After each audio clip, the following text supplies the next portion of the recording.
All right, guys, sorry about the delay, but I think a lot of people, I think I saw a couple people jump on, but they decided to jump off. Who's currently on the chat right now?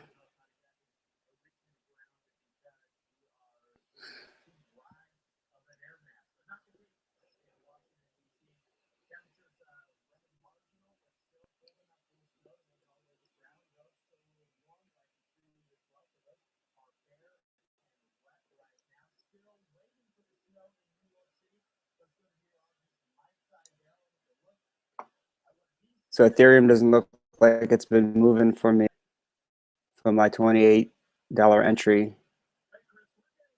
It did drop to 27.16, but yeah, I put a limit buy order in for 25 just in case I missed a drop.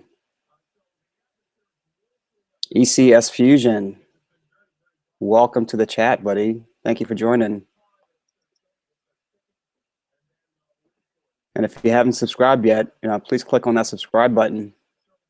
You'll definitely get these notifications when I do a live stream. If you have any questions in regards to cryptocurrency or even stocks, please let me know. I'll do my best to answer them.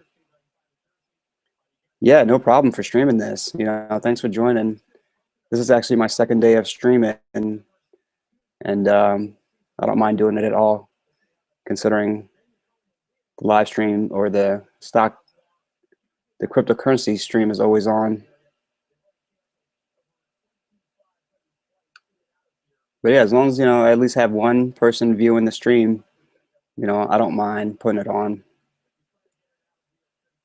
Perfect. Thank you for subbing. Appreciate it.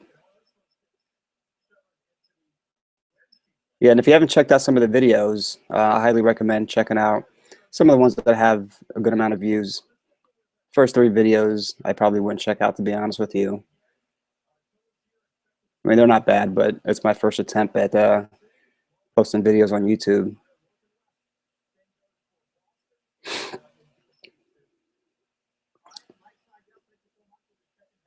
Nice, dude. I like that you might be hanging out here. Yeah, I usually trade all day too. I trade stocks in the morning for a couple hours, but of course, stock market's not open 24/7. But cryptocurrency is.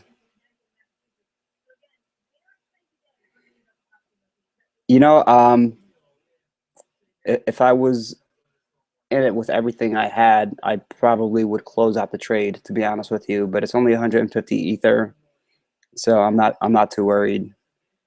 I wish I didn't close out the ether from yesterday, because I basically went from I bought at 2180, went to 2250, I got out, and then of course we all saw that it went to 31. So it would have been nice to keep that 2180, or at least keep half of them, and then get out at least 30 today. But I slept a lot better knowing that I wasn't in a trade. Hey, nothing wrong with being a newbie. We all got to start somewhere. And really, cryptocurrency is only 8 years old, so I think a lot of us are newbies.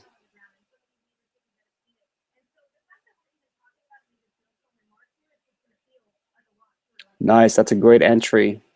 Enter at 23, exit at 29, lock in those profits. That's definitely what I'd like to see. There's nothing wrong with taking profits at all.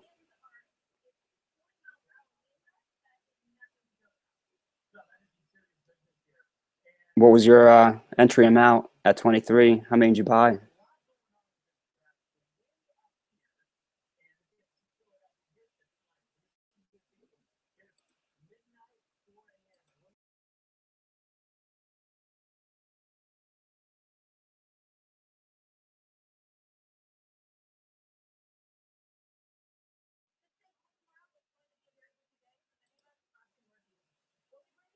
Also, let me know where you guys are from, if you're from the States or if you're from abroad. And that's the best way to start out, ECS. Start out with a small position. Nothing wrong with that at all. But I think a lot of traders kind of forget to lock in the profit. or they're hoping it goes up higher and it doesn't, and the rug gets pulled out and it drops. So yeah, you locked in the profit, and then use the profits you have to buy in at a dip. Dallas, it must be nice and warm. We're actually expecting about 18 inches of snow, and it's about 6 days till spring. New Hampshire, yeah, 2 feet of snow tomorrow. I see that. You guys are definitely going to get hammered.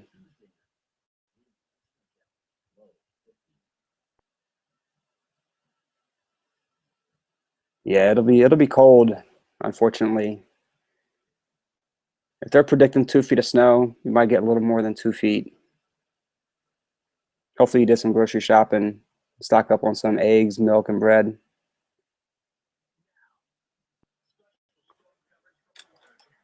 But for the new ones that have joined this stream, basically I'll try to live stream the trades. You guys will be able to see my entry, my exit.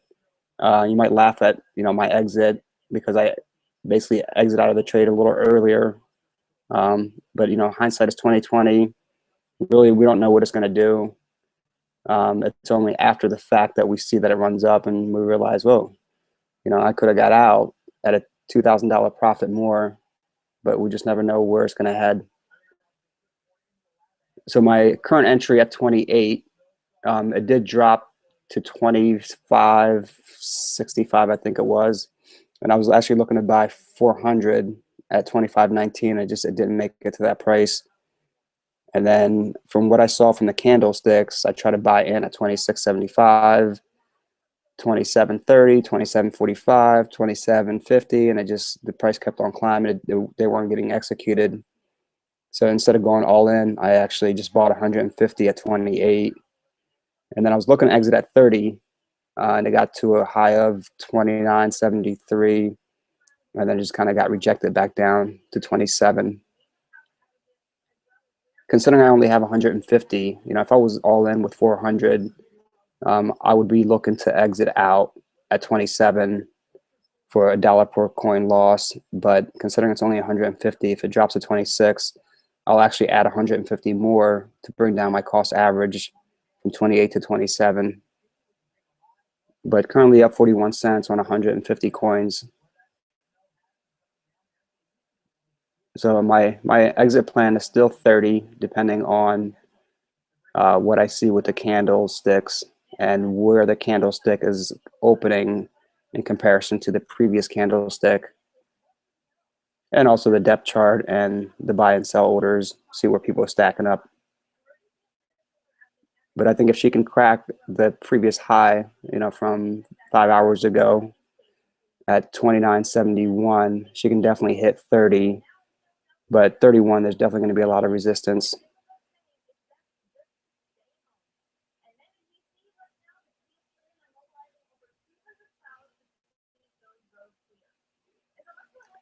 Yeah, ECS, definitely learn patterns, because the candlestick chart will tell you the price movement. And as long as you can read the chart, the pattern, and just learn how to take quick profits, you can definitely build that small account to something bigger.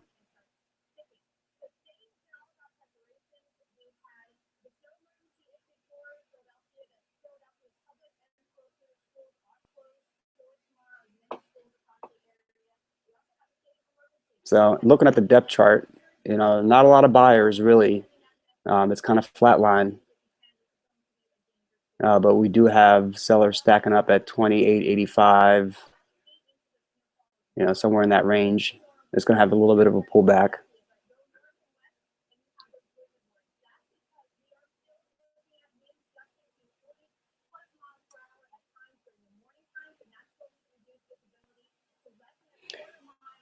Yeah, definitely pattern, definitely market depth, definitely the buy and sell orders, where buyers are stacking up, where sellers are stacking up.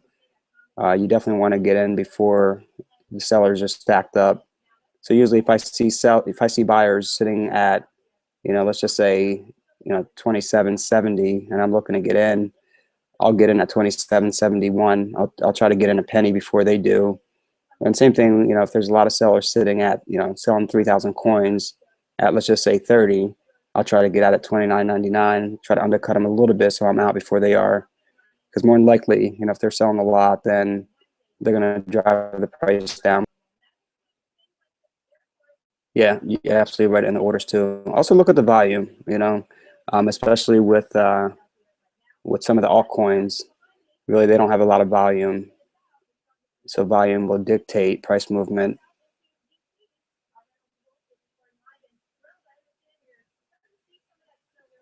And if some of you guys are using Poloniex, the volume is a lot more when it's paired with a USDT.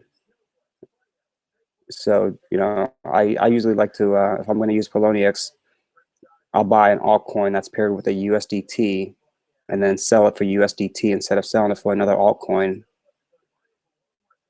But yeah, if you look at, Monero, that's paired with BTC, the volume is a lot less than Monero that's paired with USDT. So definitely trade where the volume is. It's easier to get in and out.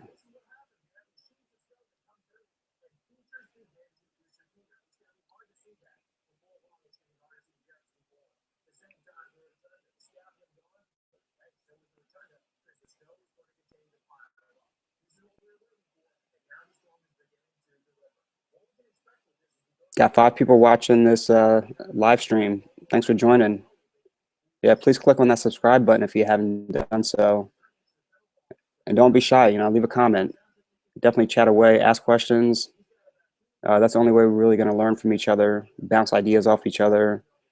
There's some people on here very knowledgeable. They could actually teach me probably a lot of things. Keith, welcome. Going long, ETBH, BTC pair above 0.233, 0.0233. I'm assuming you're using Poloniex.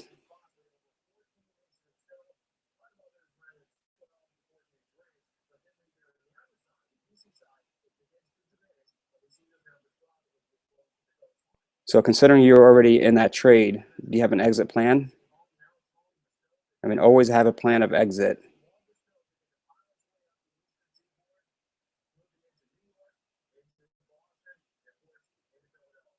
And when you have that plan of exit, always stick to it. A lot of us, it's happened to me before too. We can definitely get burned when we step away from that plan of action that we have.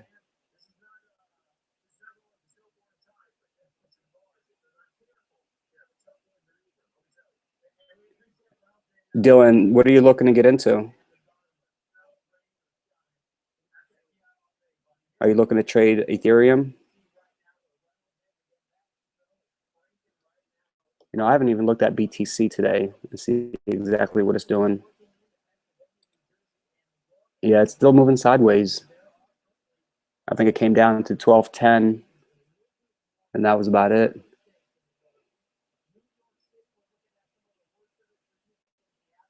Okay, I see. You haven't gotten into that trade yet. But yeah, just don't chase the trade. Let it come to you. Be patient with it. And if you have to get in a little early, get in just with a little bit. Don't go all in. And then if it does drop and the trade goes against you, that'd be the perfect time to add a little more with the funds that you have available.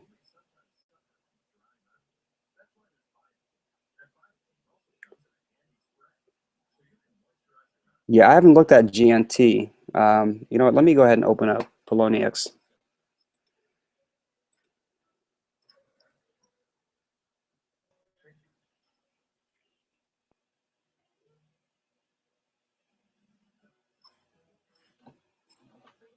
Dylan, what was your entry on Ethereum when you got out at 19?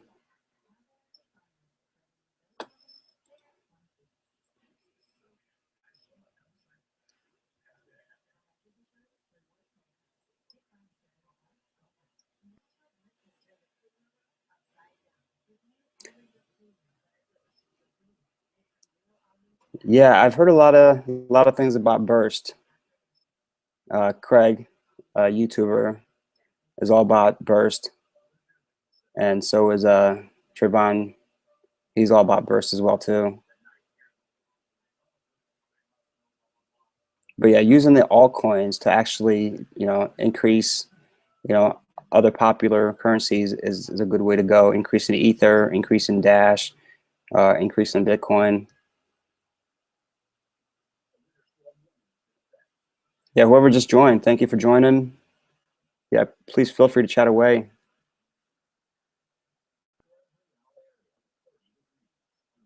Yeah, I can't believe Namecoin was actually up probably around 270% today when I saw it earlier today, but it's selling pressure, so it's only up 100%.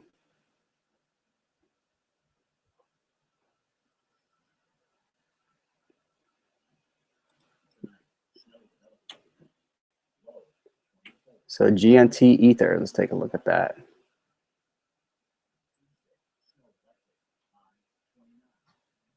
93,000 Satoshis, down 5%. I don't know, are they pairing that with USDT? Let me take a look. Okay, they weren't. I thought they were.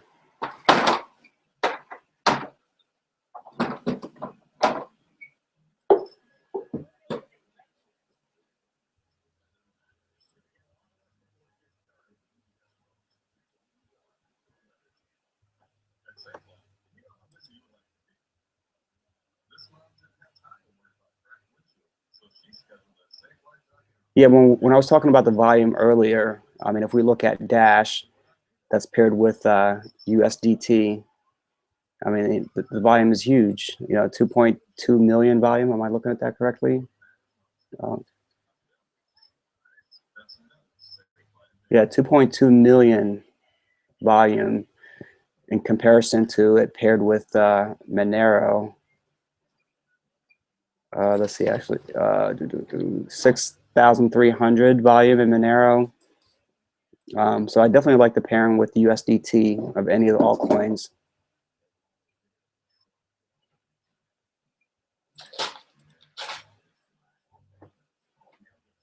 But yeah, Ethereum seems to be the top leader right now when it's paired with USDT. ZCASH has definitely made a comeback.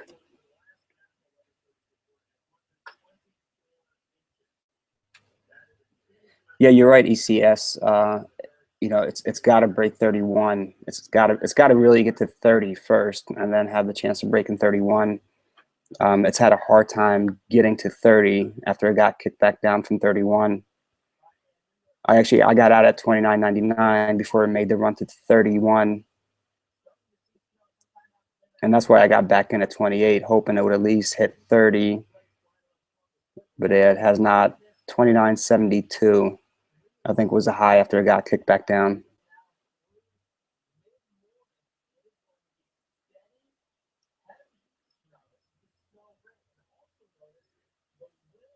Yeah, $8 entry is pretty good, Dylan. $17 entry is also pretty good. As long as you're locking profit, yeah, it did run up, but no one knows it's going to run, to be honest with you.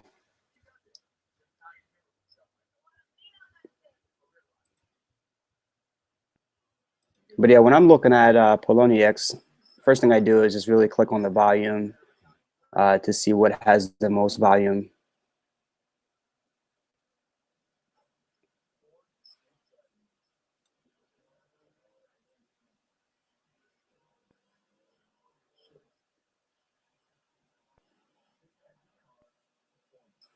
And then sometimes I do look at price. I don't trade on Poloniex yet. I haven't really moved any funds over.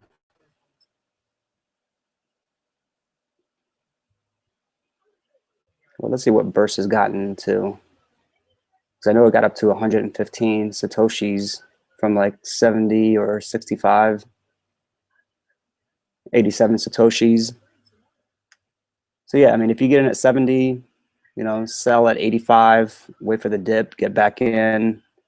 I don't know if it's going to make the run back up to 115 unless it's got the volume to support it.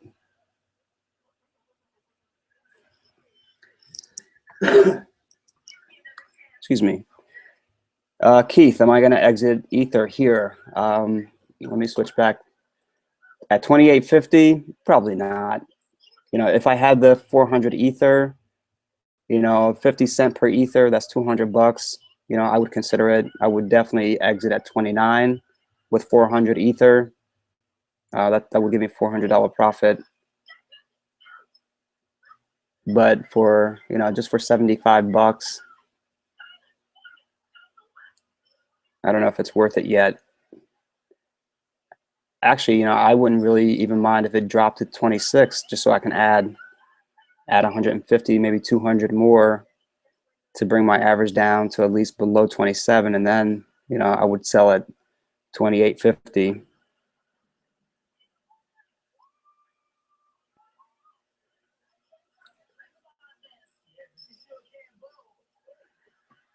What do you mean by don't miss your ether trade?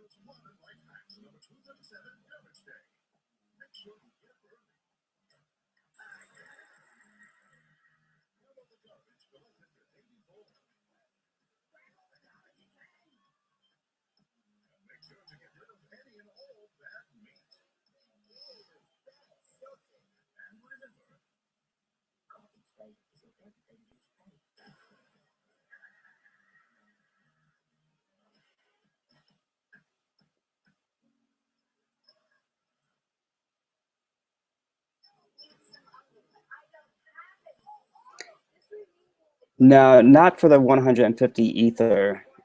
I do miss the 418 that I bought at 2180, but I also bought 270 at 1848, 1849 using Gemini, and then I moved them over to GDAX, and I actually sold the 1848 at an average of, because there was a couple of them that were executed at a different price point.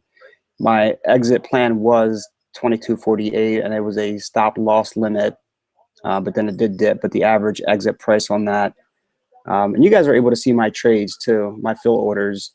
Definitely, I want there to be transparency between the viewers that I have. So you'll see my entry, you'll see my exit. You know, whether I took a profit or I took a loss. But it was 270 at average price of $21.40 was the average exit price, and I entered that at 1848 using Gemini. So that was a nice profit there.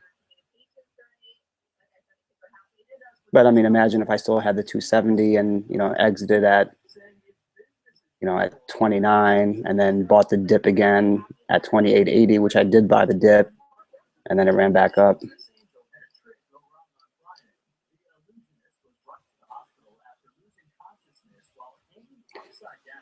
How long have I been trading cryptocurrency? I mainly trade stocks. I don't know if you heard me say that in the past. I bought my first Bitcoin back in early 2014. I think it was late 2013 or early 2014, after the big massive dump from, you know, 1100, 1170 it was. It dropped down to 500. I bought at 485, but I only bought 0.2. But then I wasn't trading cryptocurrency. I just bought it just to hold it. I didn't really know much about it. But actually actively trading, I would have to probably say it's just only been 4 days actively trading it. But I've been, you know, I started the YouTube page on January 1st and really started researching things. But actively trading was, Friday was actually the first day that I actually bought Bitcoin. I bought Bitcoin when we had that big drop because the ETF wasn't approved. So it dropped, I think, you know, from 1,300 down to 956, and I bought at 100, or actually I bought at 1,000, but I bought a little over three Bitcoins, and that order should be, you guys will be able to see it. But I sold that, so it's not like I'm holding, you know, three Bitcoins at $1,000 a piece. And if GDAX would cooperate with me,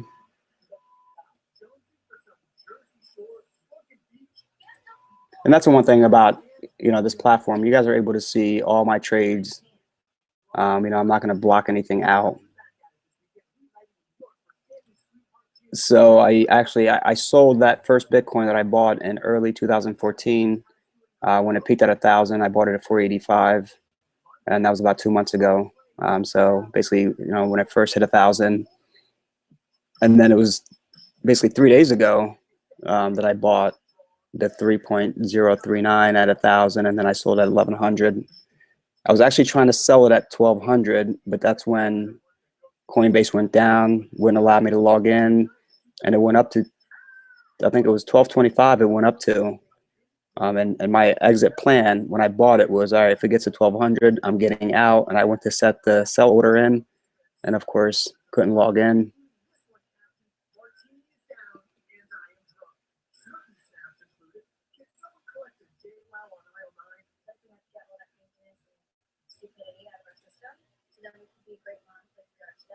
I hope Ether does make a run. To be honest with you, I hope it breaks that 31. And if it breaks the 31, I can see it, getting up to another $1.50, another $2, so possibly 33 before it retraces back to 30.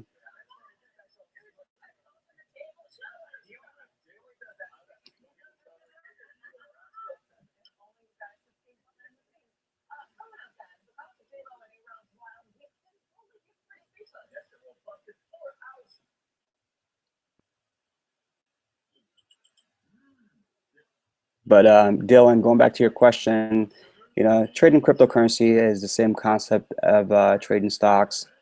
The charts will basically dictate what the patterns are, what to look for. It's just a different asset class that you're trading.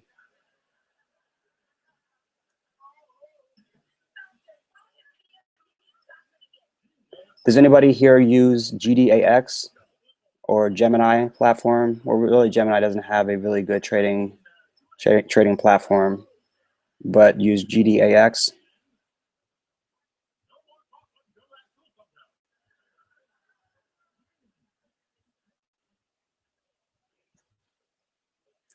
Yeah, you're absolutely right, Dylan. With the debt ceiling, I think that could cause some of these altcoins to really go up. And maybe that's why they're all going up today, in anticipation of what's going to happen with the debt ceiling. I mean, we all know it's going to go up. It's not going to go down. I mean, the U.S. is in, trillions of dollars of debt, and we can only pay off the interest, which China owns majority of U.S. debt.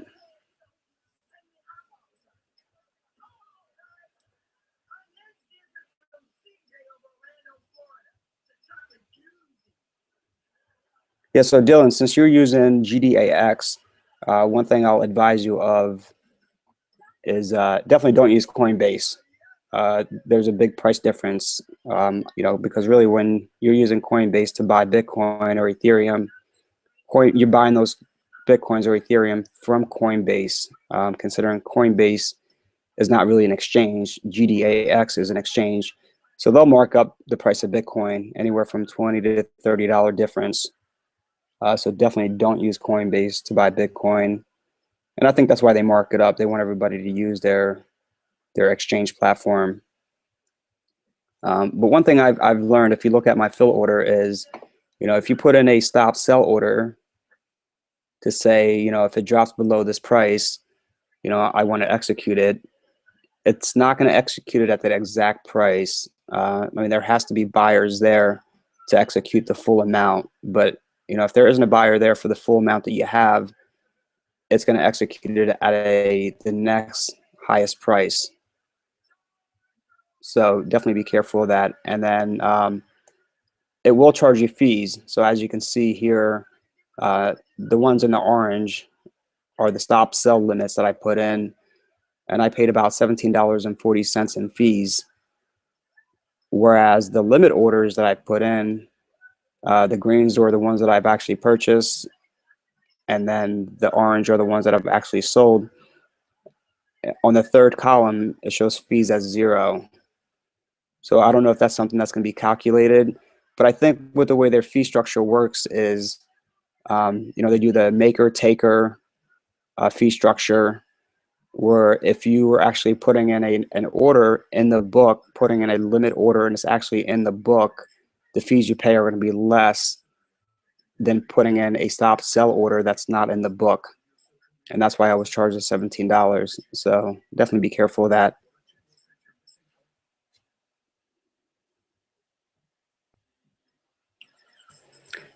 Yeah, ECS, if you're looking for a better charting tool, since this is your first time on this live feed, I usually do a dual screen here, and I'll go ahead and enlarge this for you. But yeah, this is called Crypto Watch, but their website is actually cryptowat.ch, and that's CRYPTOWAT.ch. And I'll actually type it out in the chat box.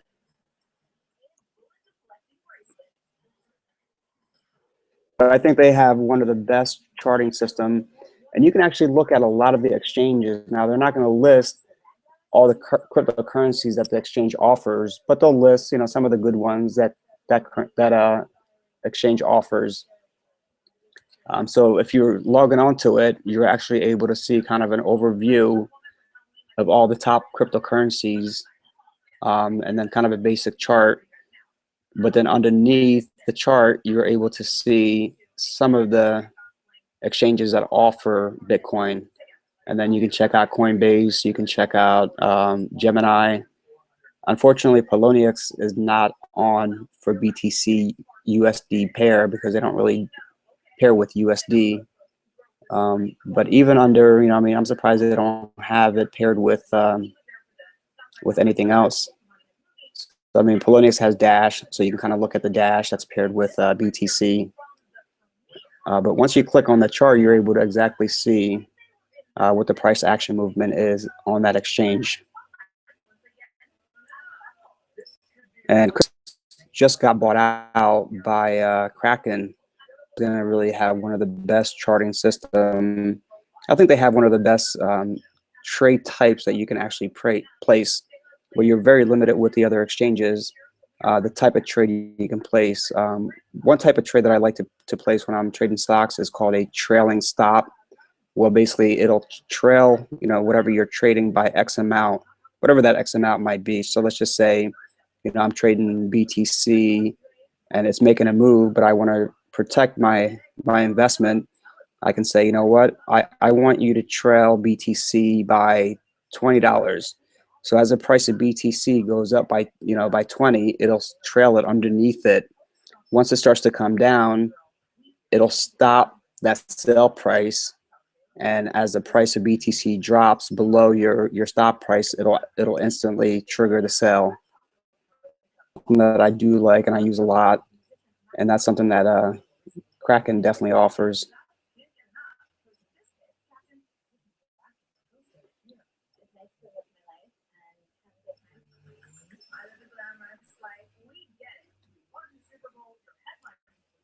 Yeah, it's always good to have cash waiting in GDAX just to take advantage of a massive drop. What I normally do before I go to bed is I'll just put in a low ball offer. And I know you were on the chat yesterday, so I don't know if you heard me mention that.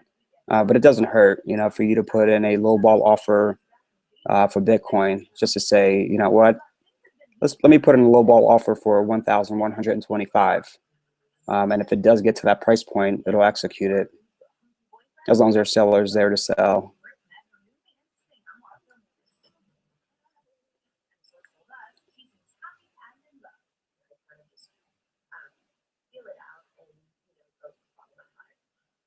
Yeah, and it's weird with the limit order where it doesn't show you that there's a fee. So really, majority of the trades that I've done on GDAX were limit orders. The only thing that I did the stop limit order for was the 270 that I transferred from Gemini. Like if I would have known that, I would have just done a limit order for, to sell at 2148.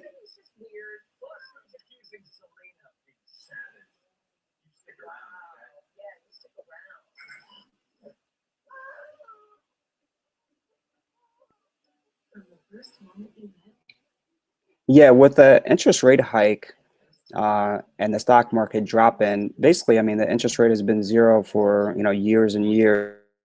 You're going to really keep money in the bank and earn minimal interest. So when the interest rate goes up, people pull money out of the market and put it into something that's paying a higher interest rate. And then vice versa, when interest rate goes to zero, they'll pull it out and put it into the stock market. And that's why the stock market has been, in an 8-year bull market. I mean, it's been very bearish for about 8 years because that's where people are putting money into the market. They're not going to put it into anything else that's not earning them any interest. So yes, the stock market will drop when interest rates are raised.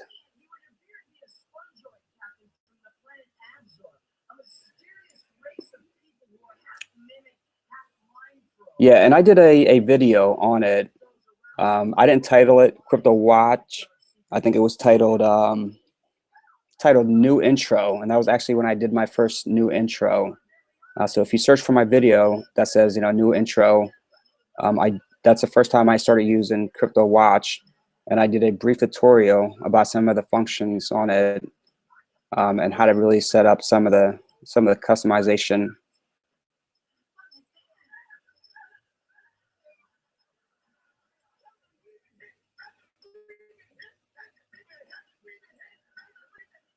But yeah, I think Crypto Watch is actually, it's one of the best.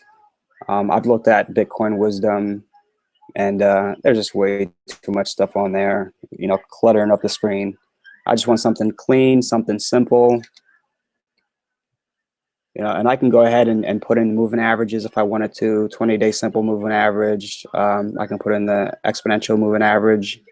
And I do look at some of those moving averages, but I just like to have a nice clean chart when I'm looking at the chart pattern.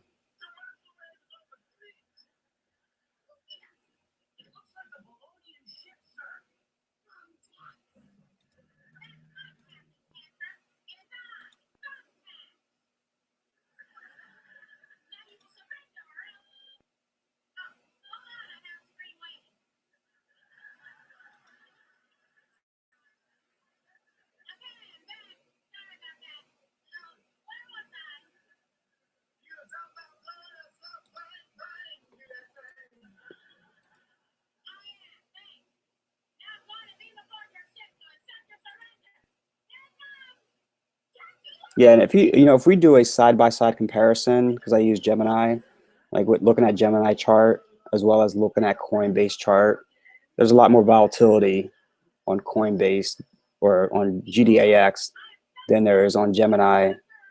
So having a low ball limit order or buy order, it's a pretty good idea to do it on GDAX. And I'll show you an example or two.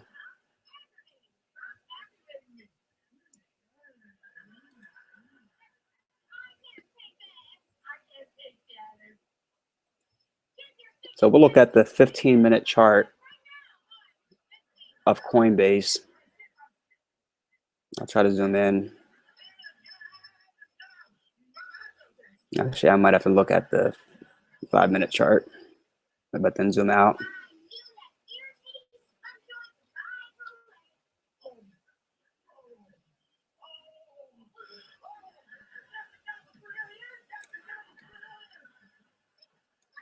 So here are some of the drops I was talking about. And as you can see, this long red wick of the candle just coming straight down. So basically from 1245 to 1210. This one basically came down from 1250 to 1207. There was a couple other ones that came down to like 1050. I mean, it's a rapid drop. And it's basically somebody thinking like, the way I'm thinking. It's like, well, I'll just put in a low ball offer in the hopes that it actually executes. Yeah, there was another good one that I saw before the ETF was declined. If this thing allows me to look at the proper chart. And this happened on March 7th at 6:30 in the morning. So, you know, a lot of people are not up at 6:30 in the morning looking at cryptocurrency and looking at trade unless you're doing it day in, day out. But this basically dropped from $1,249.90. So let's just say, 12.50 all the way down to 10.50. So if you would have put in an offer, to buy at, just a lowball offer at, even 1100 or 1120, 1150, 1160, more than likely it would have gotten executed at that price because then it jumped right back up to 1250.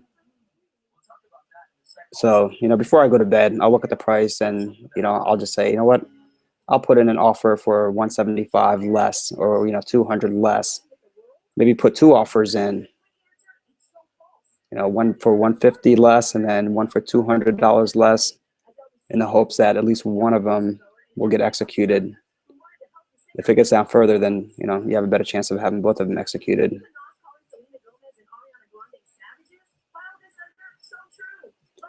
Yeah, ECS, it takes time, to kind of learn the system and just be patient with it and set up your order.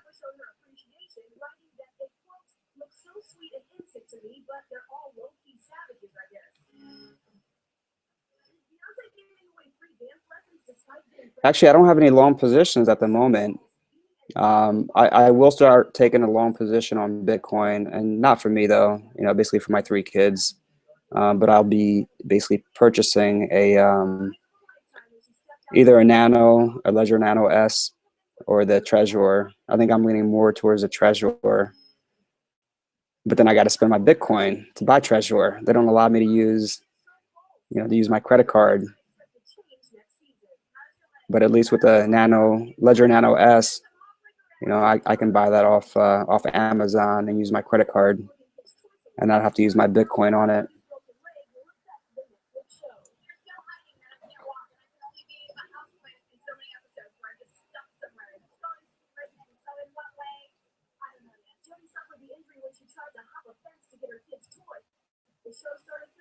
Yeah, there's definitely a lot of other platforms better than Coinbase. I've had them. That was the first trade I made. When I bought the 0.2 Bitcoin, and my limit's pretty high, so that's kind of why I kept them. But their deposit is probably one of the worst. I don't trust them with my fiat deposits at all. They will basically, they screwed me a couple times where they just held my funds forever. So I made a total of 5 deposits. The biggest one was about 2,000, and then the other ones were 200, 235, 160. But what they started doing was putting in the smallest deposits in first instead of putting in the biggest deposit, which was made first. But they basically held the larger deposits.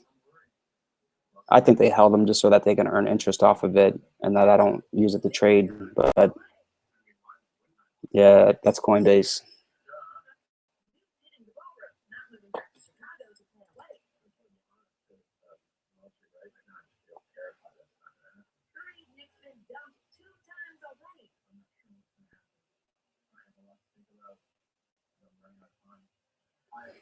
Well, the whole thing with Trayvon, I don't blame Ledger Nano, to be honest with you. I mean, it's, we got to write down those private keys. And yeah, I mean, should the Ledger Nano have done what it did? No, it definitely shouldn't. But if he had his private keys, that wouldn't have been an issue. I mean, you got to remember those technology. It works great when you don't need it to, but then it doesn't work very well when you actually want it to. And hiccups can happen. So if he had the private keys, he wouldn't have lost those 3 Bitcoins. Yeah, the keep key is actually nice. I do like that. But it's just, I think it's a little bulky and possibly prone to break in if it's dropped.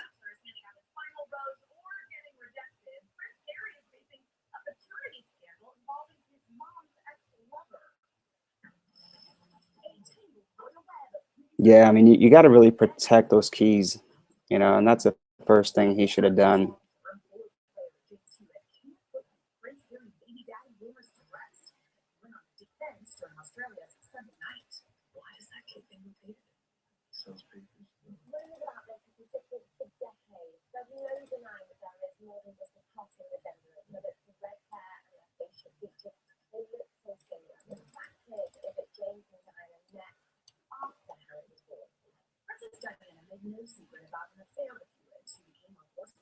All right, so my 150 Ether,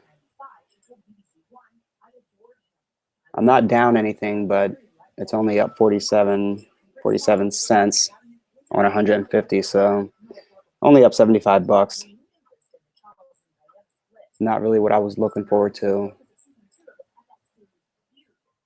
You know, I'd be happy to take 175 right now.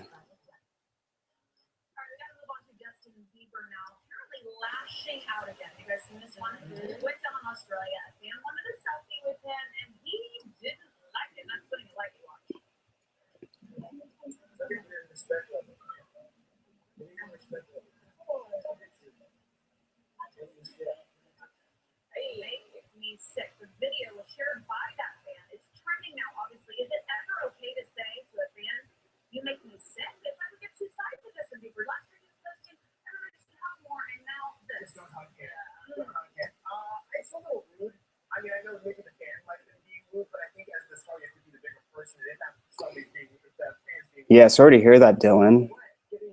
I mean, buying 4 Bitcoins at 250-ish, it's a pretty good entry.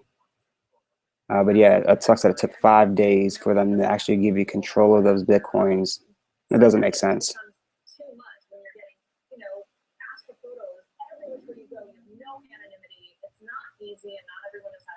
ZCASH, oh man, you know, I wish I would have bought some in that crash.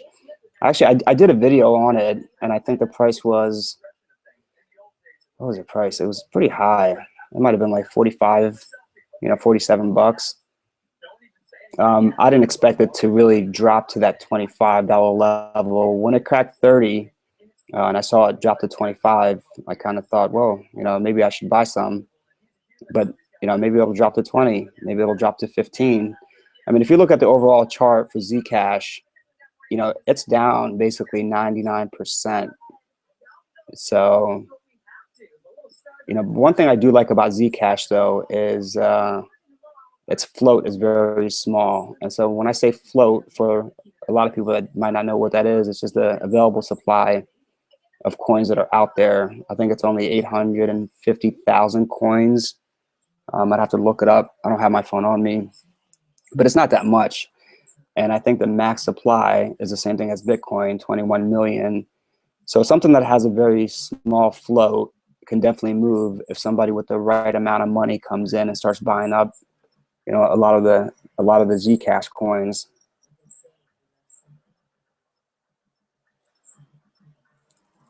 Yeah, I haven't looked at ZCASH today. I think it's maybe 46. If you were going to buy it, should have probably bought it at 30, 35. 46 might be a little too high right now. But, let that trade come to you. I mean, don't go chasing after it. I don't know if it's going to have room to grow, Kyle. It all depends if it has the support from the community, support from the traders. But, I do like the low float. But definitely welcome to this live stream, Kyle. I appreciate your input. It says 37 bucks on Poloniex. Is that for ZCASH?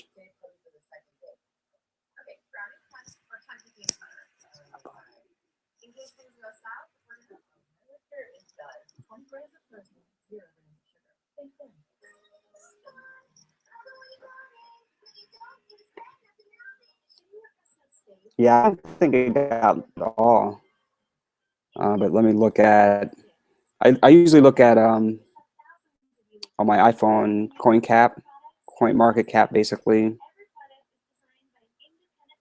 The app usually has issues, but it works like 70% of the time.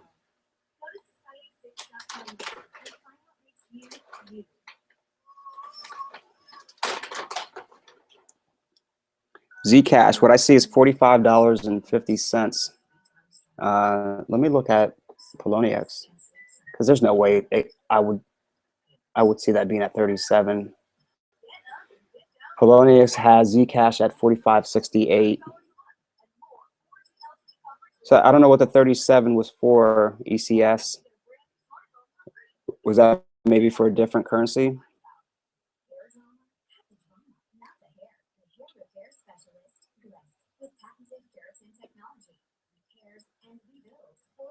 BTC and Zcash pair. Gotcha. Let's see, where is that? Yeah, because 37, I think I would be buying. Yeah, 0.037. Gotcha. Yeah, when you said 37, I was like, whoa, maybe I should be buying it, because I just recently saw it at 46. Yeah, so with Zcash and the BTC, look at what the volume is, 2,039. Zcash and USDT pair, the volume is a lot higher, 383,000 volume. So as a trader, I need volume. That's really what's going to make it move. So on USDT pair, it's up 13%. On BTC pair, it's up 11.64%. Just the volume is not there for me.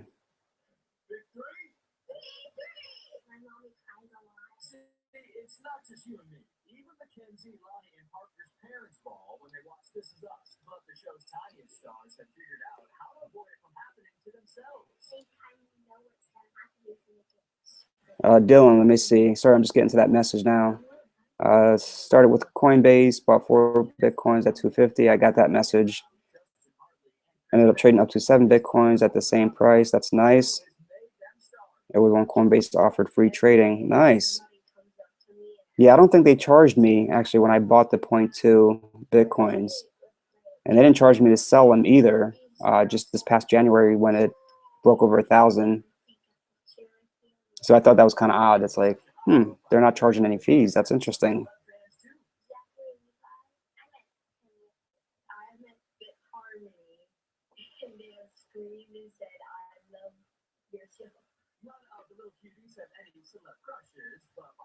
Yeah, only if we had, bought Bitcoin back then. But I mean, still though, you got into 800, 2 years later, you still made a profit. I'm not sure if you're still holding. Kyle, no problem, man. I appreciate you joining the stream. I will definitely be streaming more often. And actually, ever since I started streaming, it's definitely got me a lot of subscribers, probably close to 30 subscribers already. And somebody did indicate, I think it might have been Logan's Run, but there's no one else doing live streams of their trades.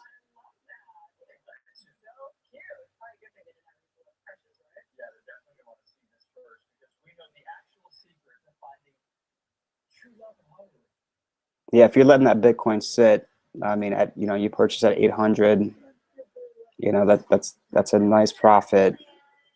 I mean, over 50% is pretty good.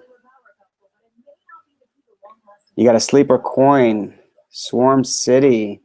I actually heard crypto with an O, Crypto's News mentioned Swarm City. SWT, I don't think it's paired with USDT. That's usually what I would trade, to be honest with you. I don't know if is that on Polonius. Let's see, Swarm City.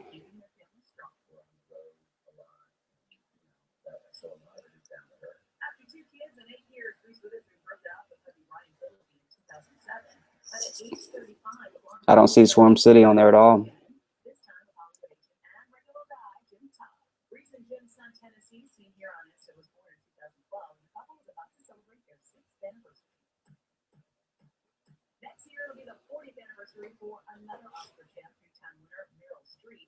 What is the price of Swarm City right now, Keith?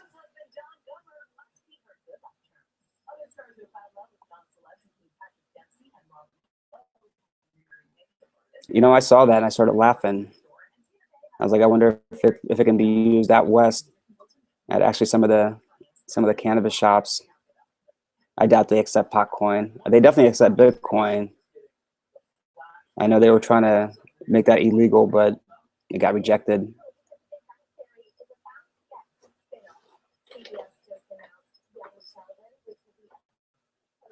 You know, I haven't read anything about the Canadian government using Potcoin. Is pot even legal in Canada?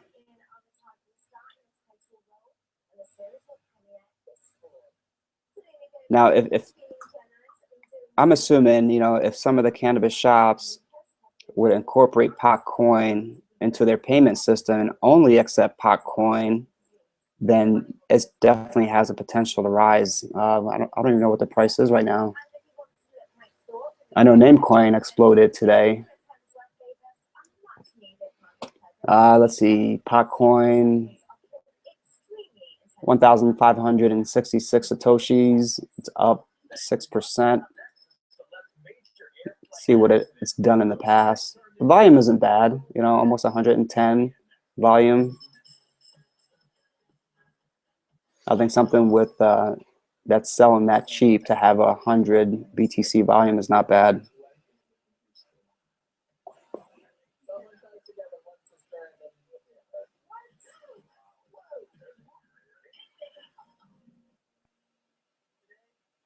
Yeah, that's not a bad idea. I mean, you know, if you think something's going to do very well and you actually have done your research, you know, to throw $100 at it is not that bad at all. I forget who it was in the earlier chat. I forget what currency they threw $40 at it, and you know they turned that $40 into 1,800. Somebody from Boston, I forget the name, but that's a pretty nice gain. I mean, take $40. You know, he was basically saying that, you know, he can go out to the bar and, you know, $40 is not even enough to go bar hopping.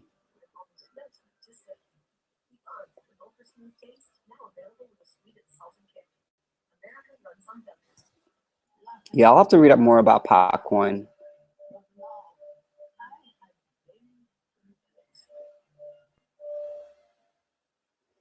Potcoin could beat Bitcoin in growth. You think so? I don't know, man.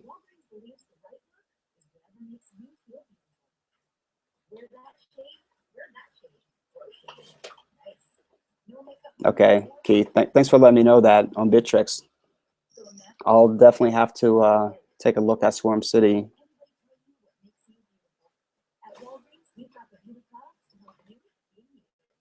Does Bittrex allow you to trade in fiat currency, or is it only paired with other cryptocurrencies?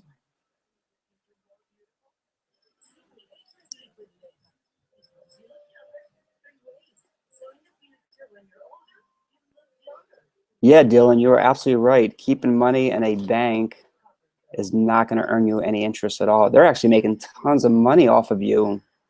And yeah, you know that I worked for a bank for a couple of years, and you know, if you deposit thousands of dollars in the bank, I mean, what are they basically doing with that money? They're paying you 0.01, if you're even lucky, of interest, and then they're taking that money, and you go to buy a house, they're going to lend you your money at a higher interest rate to buy a house. So they're making money off your money. But yeah, you're right. Cryptocurrency, you're going to make more money off cryptocurrency than actually keeping money in a bank account, especially a checking account. You know, checking accounts don't earn anything. Now with the interest rate hike, you know, I think depending what the interest rate is going to be, you know, people will start putting money in the bank then. I remember I had an Orange CD account or Orange savings account. It was online only, you know, paying 7% interest rate. That would probably tell you my age, how old I am. 7% is pretty high.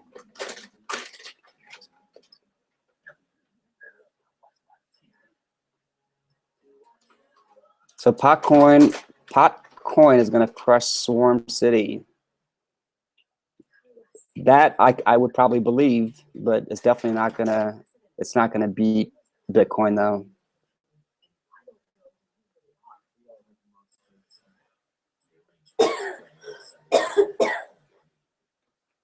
What's your question about shutting down dispensaries?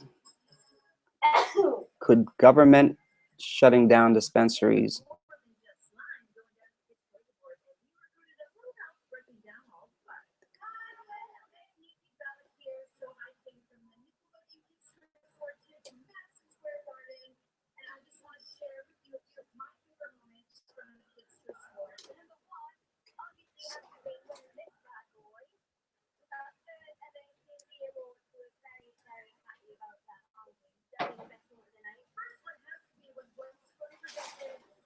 You know, it's funny that you mention silver and copper.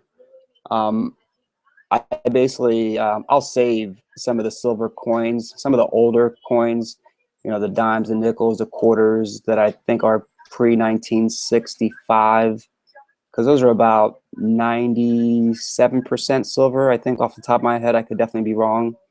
But anything like that, I definitely keep. I put it to the side. And any pennies that are pre 1984 is actually copper. It's not zinc. So it was after 1984 that pennies became zinc. But yeah, if you have tons of pennies, definitely go through them and keep the ones that are pre 1984 or 1983. It's one of those years.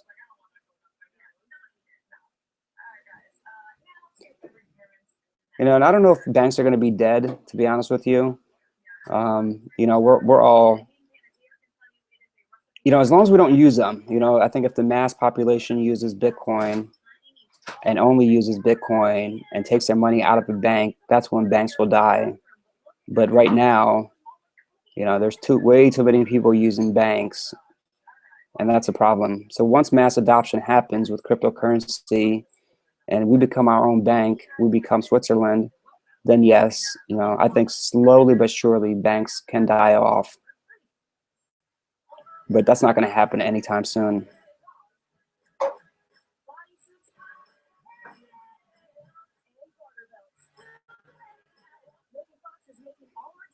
Yeah, and I think, you know, Dylan Orange got bought out by Capital One. So Capital One 360 is who owns Orange Savings Account. But that interest rate is definitely not as high as it was back then. I think Capital One actually pays 0.75% interest rate on their savings account. But yeah, definitely take a look at that. Pre-68, okay, yep. So pre-68 is basically all silver. So if you guys have any pre-1968 coins, definitely put them off to the side.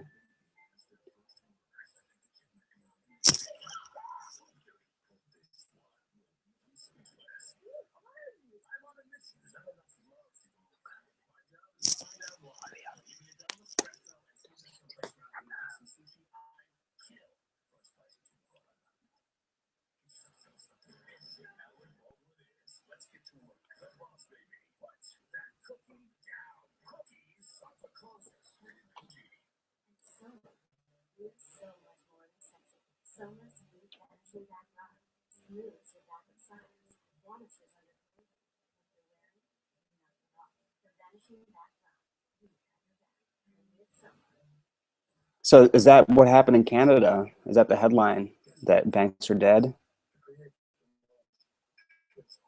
I mean, banks are bad.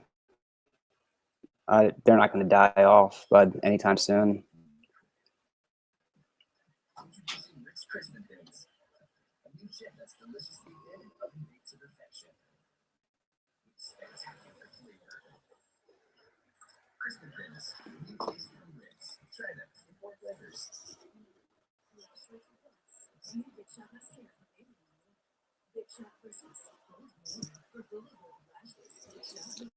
Wow, I didn't know TD was doing that. TD was caught robbing customers and forcing employees to lie to hit targets. I know Wells Fargo in the States was doing the same thing, opening credit cards and checking accounts just to hit numbers. And you know, and that's why, I mean, the sales industry, you know, it doesn't matter what sales you're in, especially banking. I mean, I was in banking. I mean, it's pretty cutthroat. I was in business banking. But yeah, I mean, you know, they want you to generate the numbers any way possible, and they don't really care how they're generated, which puts a lot of employees back against the wall. And I mean, you know, I think at Wells Fargo they were told to do that by upper management, you know, to basically maintain their job. But a lot of them might even do it for, you know, for the incentive, for the commission that they would get.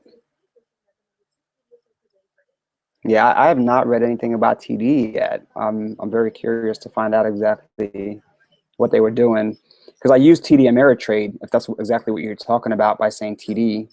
I use TD Ameritrade I don't use them for a checking account, but I use them for their trading platform. They have a really nice trading platform for stocks called Think or Swim,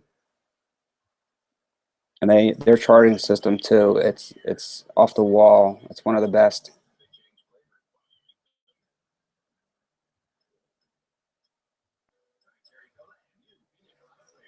Yeah, Dylan, I haven't looked at Capital One in a while, and it's Capital One 360, not regular Capital One. So if you log on to Capital One 360, you'll be able to see their savings account. This was probably a year and a half ago that they were paying the 0.75%. When I worked at the bank, I mean, you would have to have one of the higher relationship accounts where you're maintaining a $25,000 balance, but that paid, I think it was zero point 0.6. So for Capital One 360 to offer, 0.75, and you don't even have to maintain a specific amount was pretty nice. And I do have a little bit of money there, and I have that Capital One 360 connected to Gemini, so I can instantly transfer funds from that account. But yeah, I'm curious. I haven't really logged in a while to see what that interest rate is.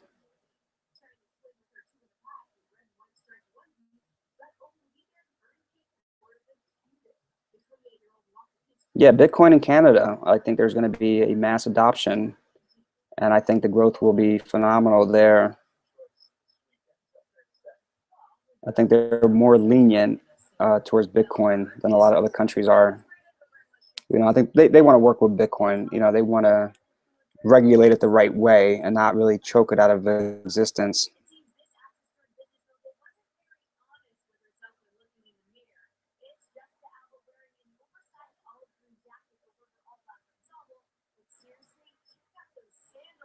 Yeah, reason why ATMs are going up everywhere, and the bank that I worked at did the same exact thing, is they don't want to pay tellers. So those ATMs are basically become deposit checks. Some ATMs actually allows you to withdraw, coins. But yeah, it's basically they want to get rid of the teller system. That's exactly what they want to do. And the bank that I worked at, I actually supported 18 branches in a very large area.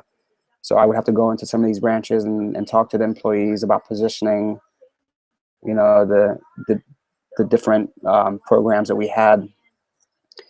And slowly but surely, you can tell the teller system was getting very thin. Where they would have 5 tellers. Every 3-4 months they were laying off a teller. But yeah, it's sad. Basically, computers and machines are taking people's jobs.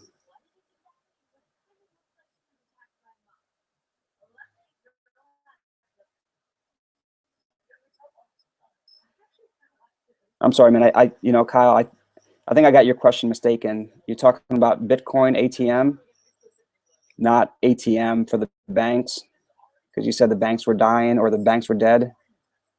I think I was a little confused on that. But yeah, Bitcoin ATMs are going up in a lot of places. I haven't seen them anywhere yet. I live in Pennsylvania. I haven't seen anything. I'm usually in Philadelphia a lot, and I thought really major cities they would have them.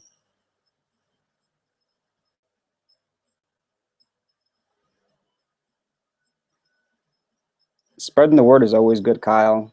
I mean, the more people you can talk to about Bitcoin, um, after you spread the word, it's up to them to figure out, if that's something that they want to pursue, something that they want to learn about. When I heard about Bitcoin, I kind of laughed, because I was working at the bank and some kid asked me if he can deposit Bitcoin. And I was like, Bitcoin, what is that? And he was one of those nerdy techie guys, and he was all into it. And I basically said, I don't know what Bitcoin is. We can't deposit Bitcoin. What is this Bitcoin that you speak of? Little did I know what he was talking about.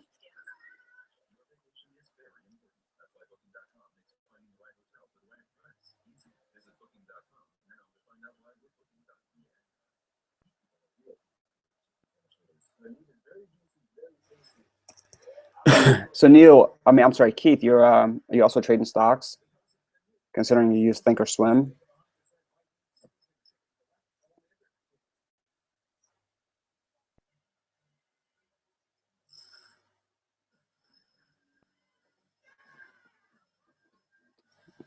Yeah, I'm gonna have to copy and paste that link.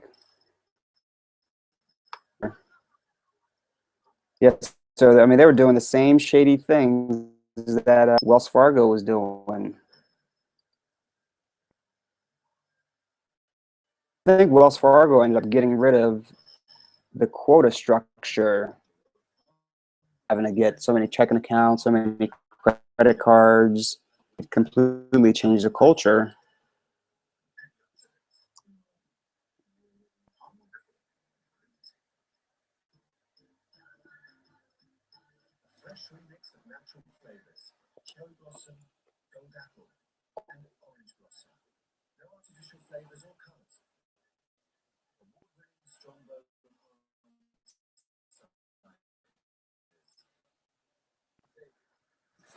Yeah, I think banks, Dylan, are looking to cut costs any way possible.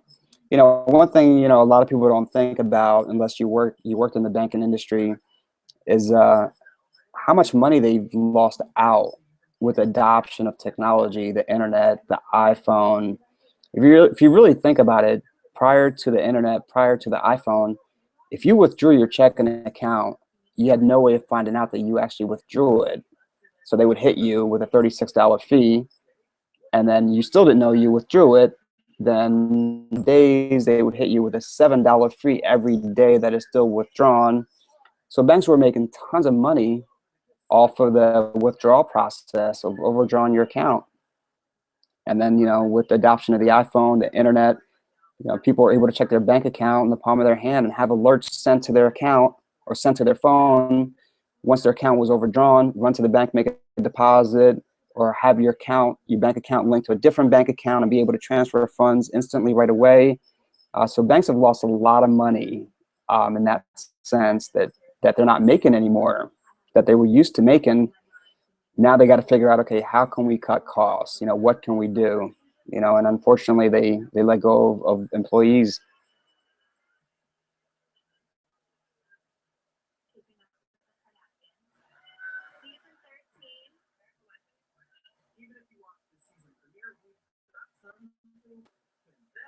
Bitcoin ATMs and strip clubs. So strippers are actually taking Bitcoin ATMs. Nice. Yeah, I was actually in, where was I in Canada for spring break, and what year was that? 1997, I'm gonna say, because I was at Penn State Hazleton, and I was 3-4 hours away, and we drove up to Niagara Falls because it was drinking age was 19, I think 19, I could be wrong, 18 or 19, and then we had a blast. Yeah, Niagara Falls was fun. I didn't see any Bitcoin ATMs back then, though. I wish I did at the strip club.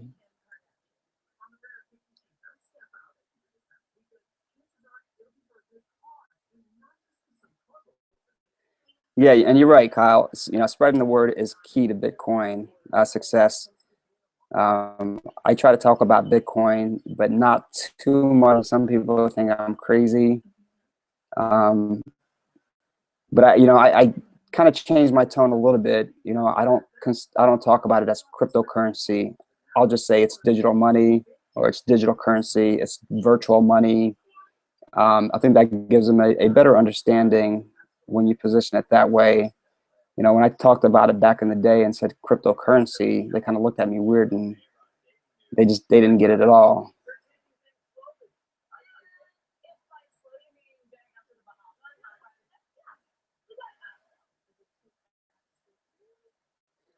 I didn't know you can actually buy a Bitcoin ATM. That's not a bad investment. $3,000. Yeah, I mean, initially you got to fork up the 3K, but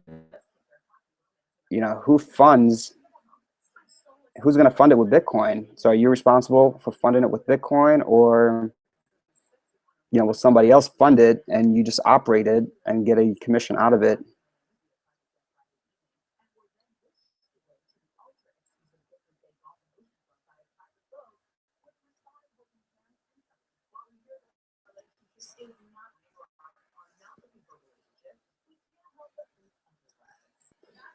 Yeah, Keith, I think, it's better to be in crypto than stocks. Since you trade stocks, you know how heavily manipulated they are. Cryptocurrency is better, even though cryptocurrency can still be manipulated, but it's not as bad as it is with stocks. I've seen a lot of people lose a lot of money on trading something that's hyped up. Or actually, I heard that somebody in New York City, there was a group of people that got arrested because they were manipulating a handful of stocks, and the way they were manipulating it was, they would buy it dirt cheap, when nobody was really buying it. So for 2-3 months, they're accumulating millions of shares, and then they would have a helper account set up, and that helper account would go ahead and start buying, 3, 4, 5 shares at a higher price, and the percentage goes up, and people see it and think, well, this is legit, it's going up. People start buying in as the main account is starting to dump, and the helper account is only buying, just a couple shares here and there, but just at a higher price than the actual selling price. So yeah, there's a lot of crazy manipulation that goes on, and I think they were doing it for almost 5-6 years. They made almost $10 million off of it. They should have just stopped at 2 million, before they got caught.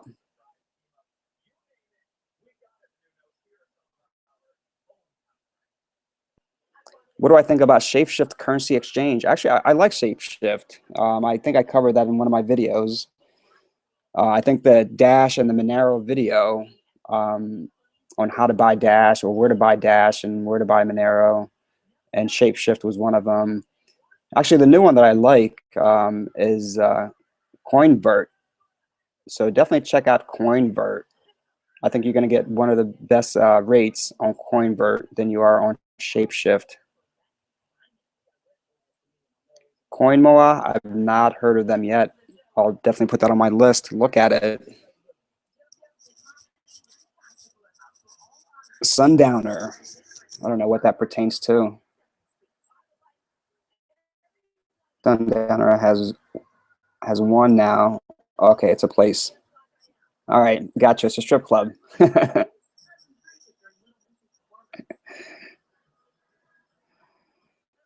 2 hours from Niagara Falls. Where exactly in Canada are you?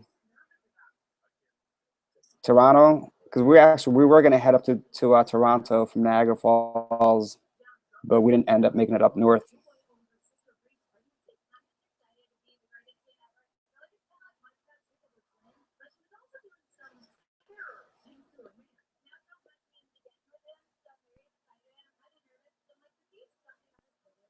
So Dylan, I'm assuming you're using your own Bitcoin to fund the Bitcoin for people to be able to withdraw.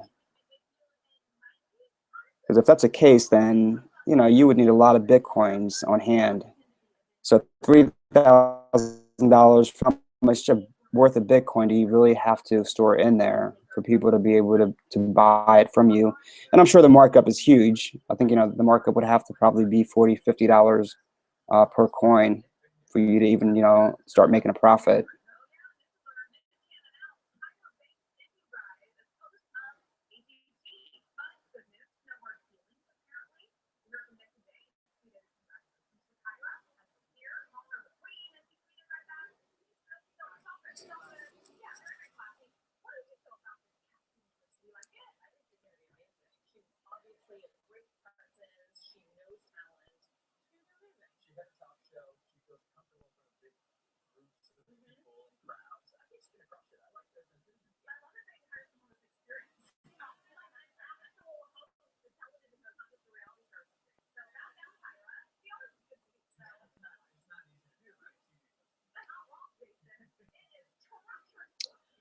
I'm just reading your message, Kyle. Buy SEC. They are going to bubble it.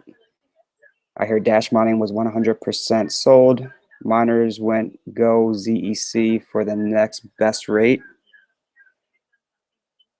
SEC, you know, since I trade stock, I thought you were talking about the security exchange. Is SEC a currency? Cryptocurrency?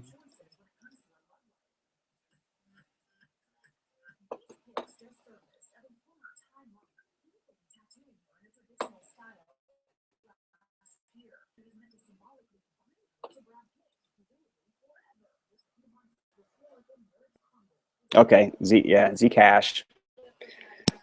Excuse me.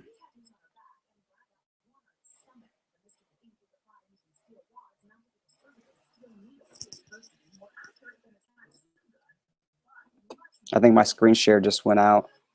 This happened yesterday for hours. Oh, there we go. Okay.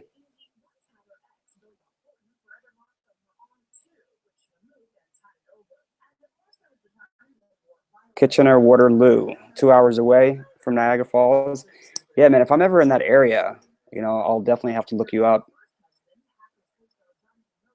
Yeah, Niagara Falls is a blast.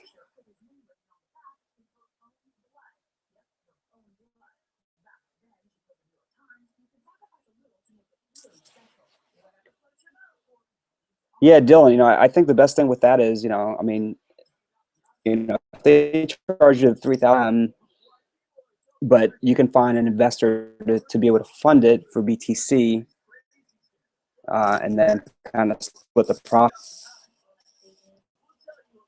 But yeah, that's expensive. You'd have to have a lot of money, you know, because you would probably need to purchase at least a good, I'm gonna say a good 1,000 Bitcoins to be able to put in there. But then you got to worry about, you know, some of the Bitcoin smashing that was happening in some of the states where some of the Bitcoins were getting taken out by some of the competitors. Like, I thought that was crazy when I read that story.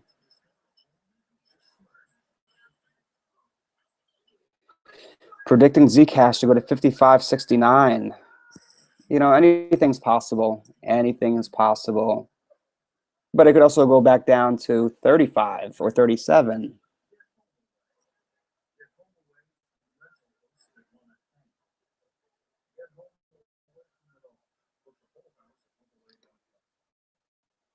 Yo, nice. Yeah, man, if I had 1,000 BTCs, dude, we can definitely do it. But yeah, I don't have 1,000 BTCs, unfortunately. I wish I did.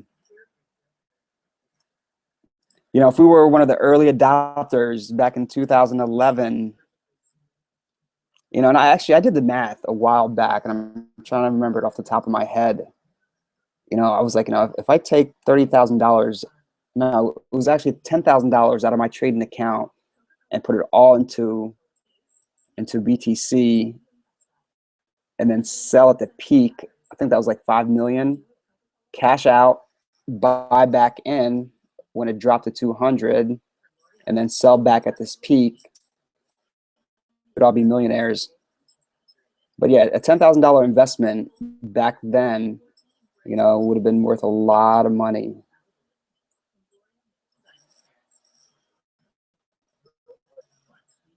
I mean, it's almost like a $10,000 investment on Apple, you know, back in, you know, in 1990s, would be worth a lot of money. Or even in Netflix when they first started out.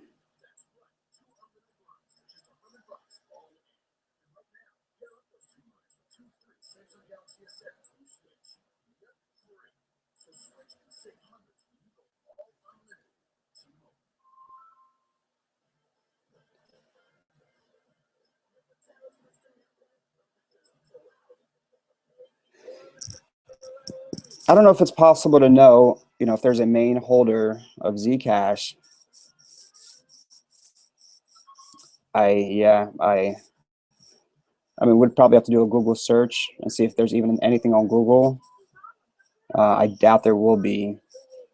But Zcash, you know, available supply or the float, there's not much at all. I just recently looked at it. It was, you know, somewhere in the range of, let me look at it again.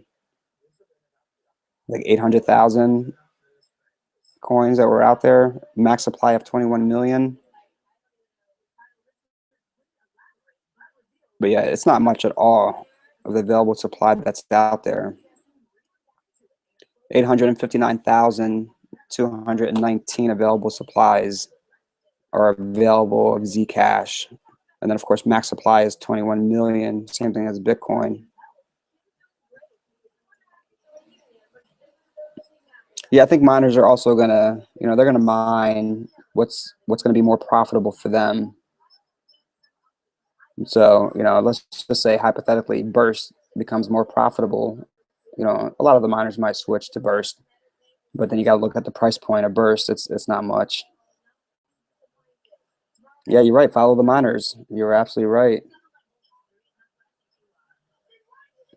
I mean, they're looking at it in the sense of, there's going to be 21 million available supply, when everything is mined, and there's only 859,000 right now. So the difficulty is not that hard at all, and that's where they're going to gravitate to.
Yeah, the elements, the natural resources are very important, to build.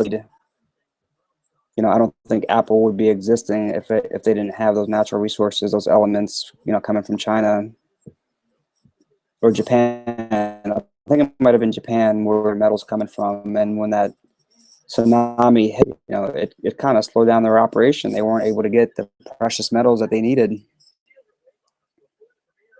So yeah, precious metals are very important for technology to really evolve. When I worked in the wireless industry, I ended up accumulating.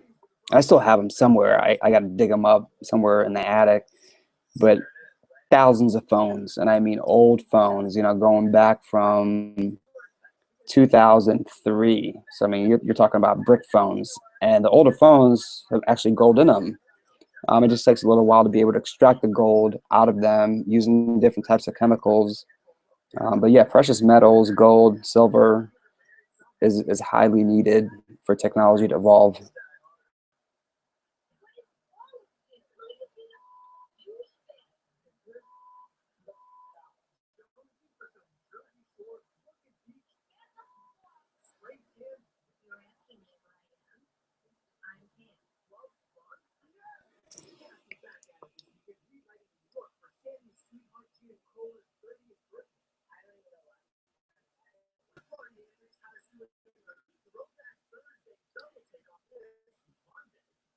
Still waiting for Ethereum to make some sort of move.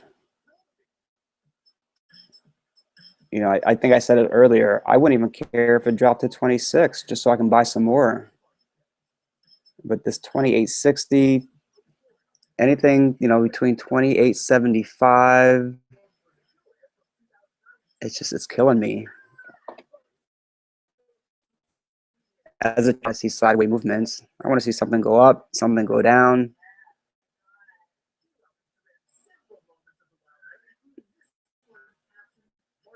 Yeah, right up here, probably at 920, 925. It hit 27.16. I was hoping it kind of got down to that 26.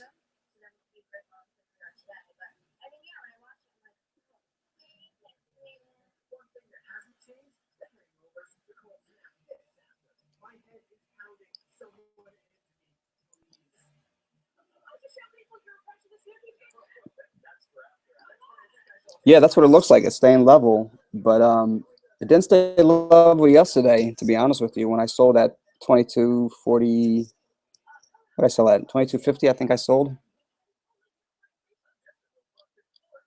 Let me look at my trade. Yeah, I sold at 22.50, and after that, it kind of bounced to. I think it was bouncing between 23 and 25 before it just exploded.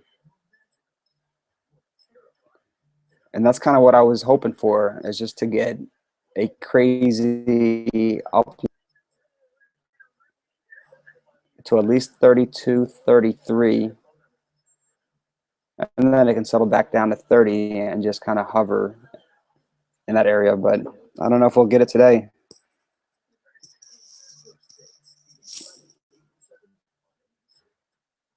Wow, I didn't realize it's 12:25 where I'm at. That's crazy.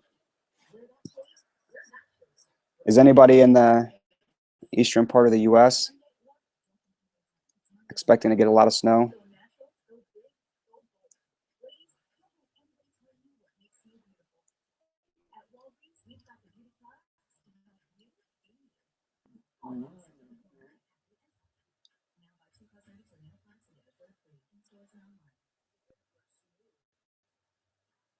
We got 6 viewers at almost 12:30. That's awesome. I appreciate it. And if you haven't subscribed yet, please click on that subscribe button.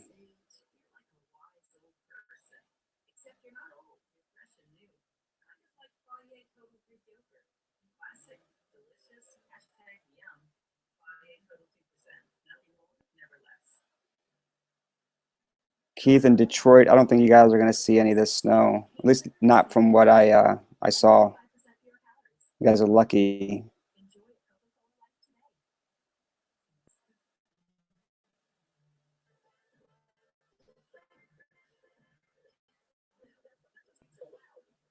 Yeah, man, it's 6 days until spring, and it's this cold. It's crazy.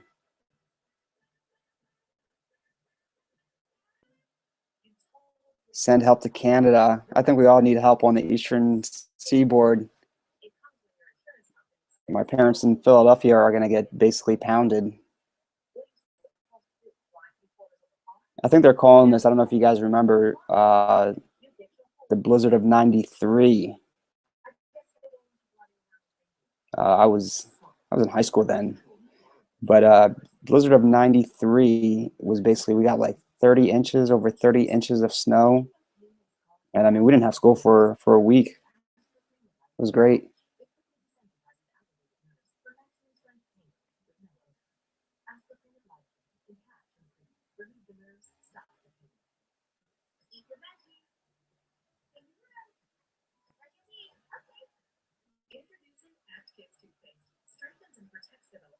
Yeah, I wish ETH would go up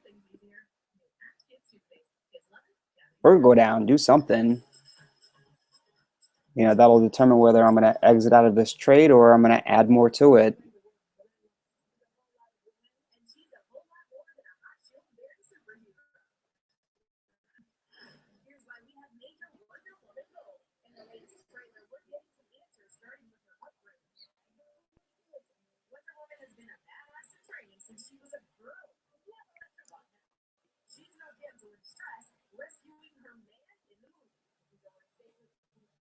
Hey guys, I'm going to mute this for about 5 minutes, but definitely hold down the fort. There's only 6 of you guys on here, so I can't see too much craziness happening.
So nothing crazy happened with Ethereum. No movement. The 5 minutes I was away from my computer.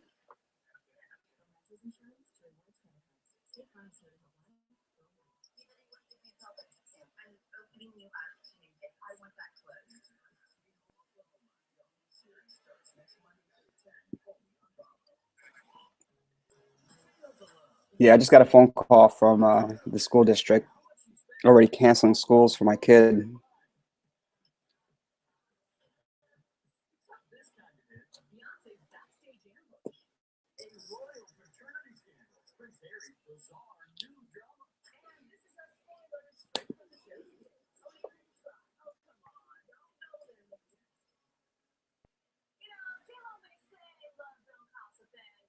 Kyle, thanks for sharing your opinion. 10 to 20%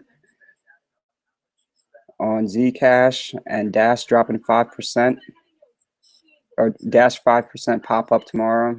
I think it could probably pop up a little more than that, but yeah, who knows?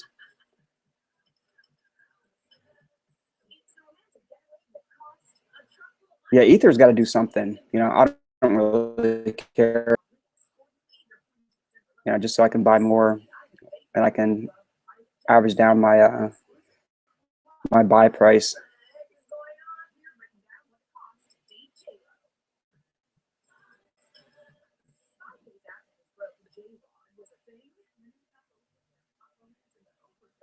Yeah, Litecoin. I mean, I was looking at that earlier. Somebody had mentioned it. I don't trade Litecoin. There's just no movement. It's very steady. It's like a checking account basically. But it did hit 490, I think it was. Let me look at it. Currently at 420.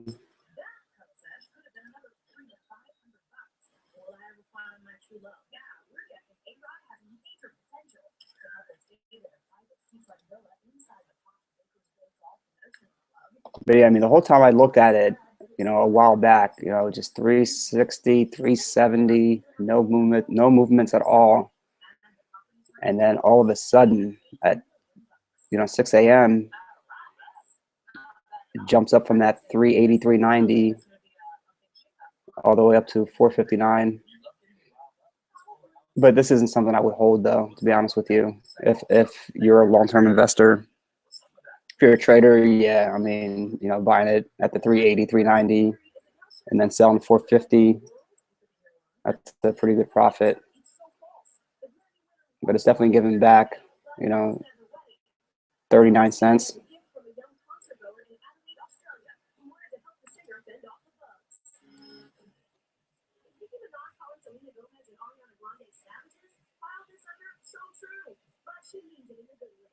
Yeah, and I think that's a good idea, Kyle. All the cryptocurrencies have just run up, all the altcoins. It's crazy what they were running up today. Namecoin going up, almost 300%. That's crazy. And I hope nobody really chased it, when it was up 250, 300. But, when people were selling, when it was up 300, there was somebody buying, unfortunately. And hopefully they just, they cut their loss before it got too big. But yeah, Bitcoin is safe. And if it does drop, like it does on Coinbase, I've seen it drop $100 just instantly, real quick, early in the morning before anybody wakes up, and then it'll go right back up to that price. So before I go to bed, I'll probably take some of the funds that are available, if I don't end up buying back into Ether, and just probably put in a low ball offer for like maybe 1100. And if it gets executed, that's great. If it doesn't, there's always a 50-50 chance that it might possibly dip and then come right back up. Yeah, looking at the chart on Coinbase, it's done it a couple times, or GDAX.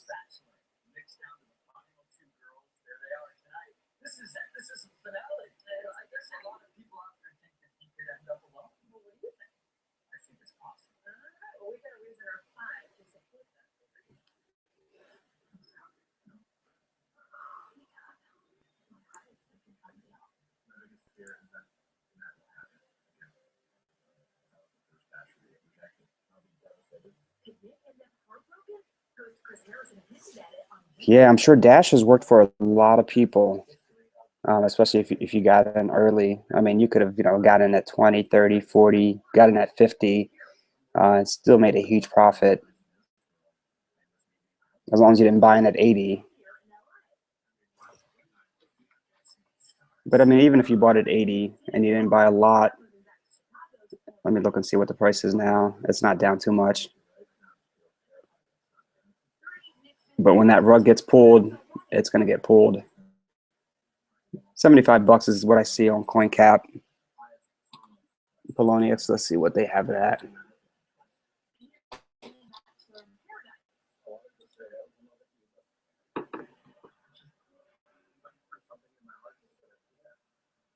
$74.87, 75 bucks. That's not too bad.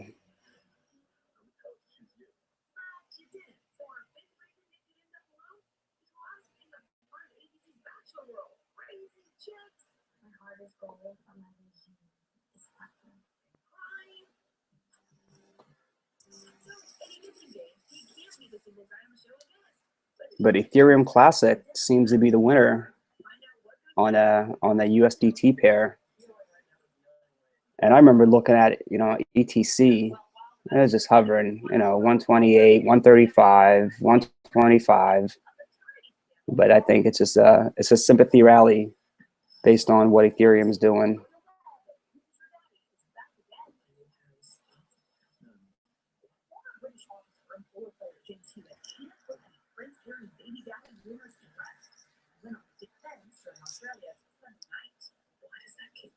Rep has actually been pretty impressive.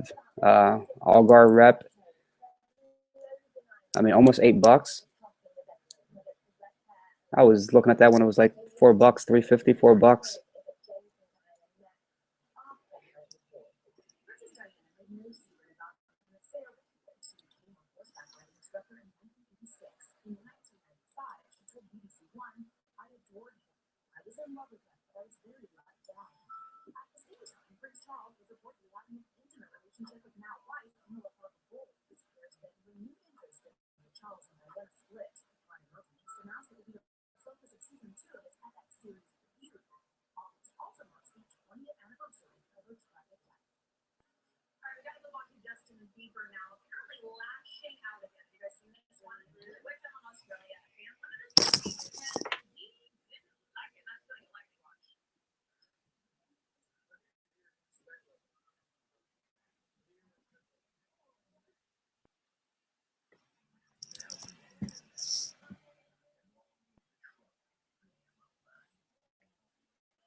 Wow, the rug definitely got pulled from underneath Namecoin.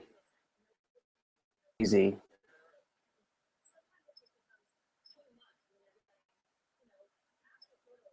Going from 117,000 Satoshis down to 56,000. Wow.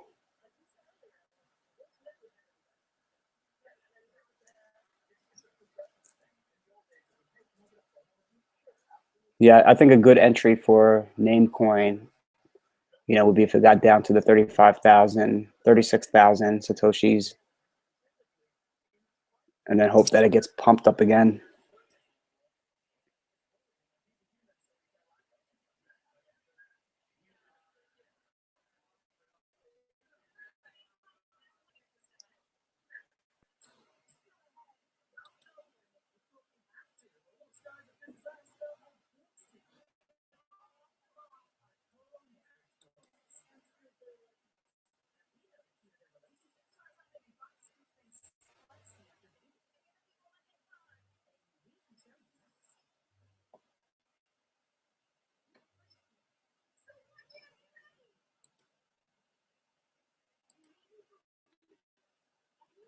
Yeah, I think if Ethereum gets a nice jump to at least 29.50, I'm definitely going to exit out of that trade.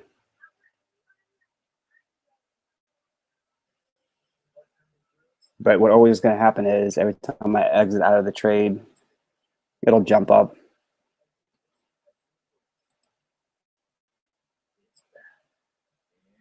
Seven viewers. Thanks for joining, guys, and sticking with me.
Are there any altcoins you guys are holding or basically bought before the pump? I know there's a subscriber that I have. He actually bought, what was it? Pascal, just right before the pump. And he made a good amount of money off of it. And then, yeah, he got in before the pump and then got out basically before the dump.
Nice, Kyle.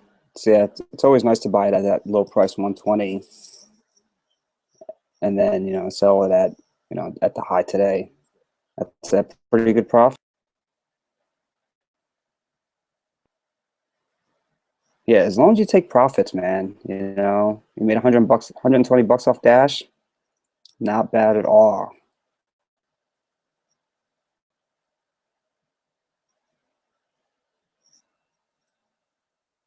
Yeah, I mean, if you're gonna hold, Dylan, it's definitely Bitcoin, Ethereum, Dash if it was actually at a very reasonable price, but I wouldn't buy it to hold it now. If you bought it a week ago, yes, it's great to hold. I think Monero is going to be good to hold. It's not that expensive. What is Monero?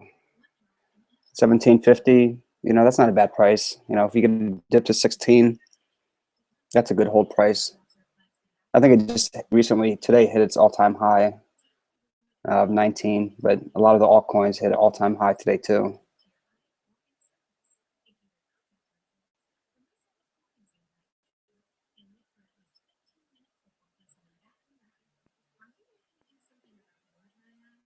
Kyle, you had 500 Dash coins, or you had 500 bucks in Dash?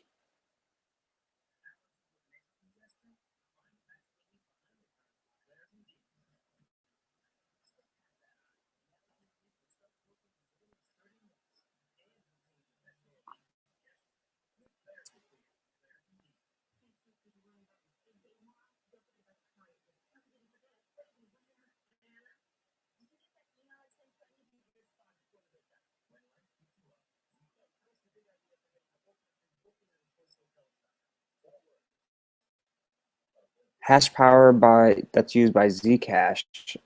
There is a way, and I'm trying to think where that might be. Let's see.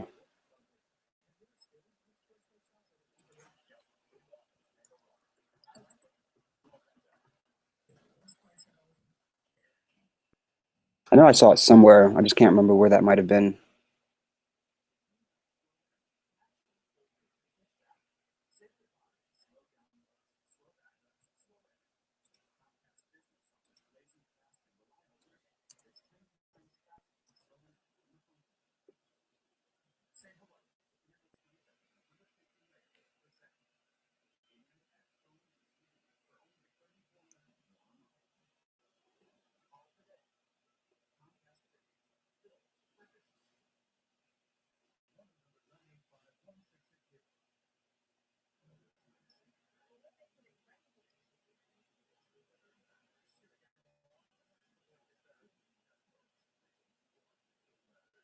19% is good, Kyle. 19.8%. Yeah, dude, take it. Don't hold expecting, 25, 30, 40%. Lock in the profits and then, wait for a dip, and hopefully it dips and buy more. The hash power, let's take a look at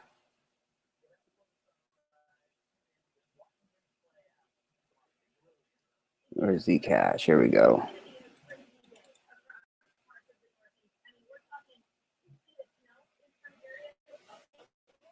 But yeah, the lifetime chart of Zcash is sick. Looking at it would make me sick to my stomach if I was an early adopter.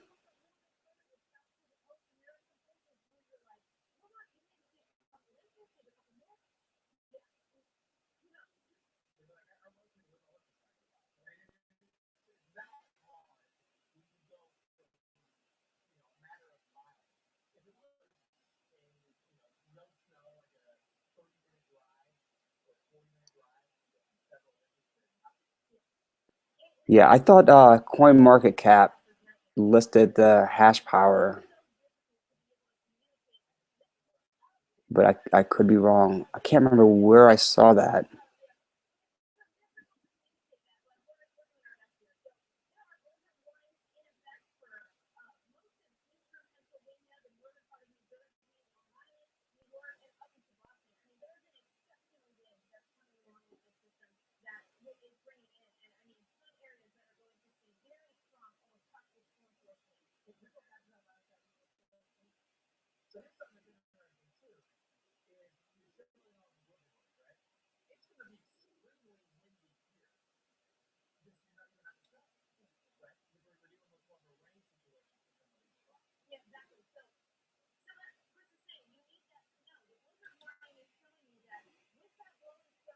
You think ZCASH chart looks like Bitcoin? No, I don't know about that.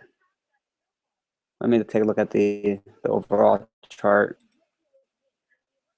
I mean, it's ugly. It's like 99% or even 90% that it went down.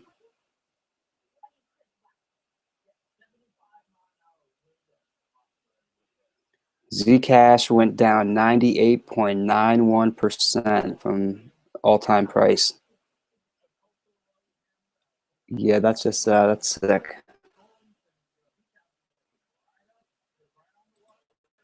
Let's see how far Kraken goes back on Zcash.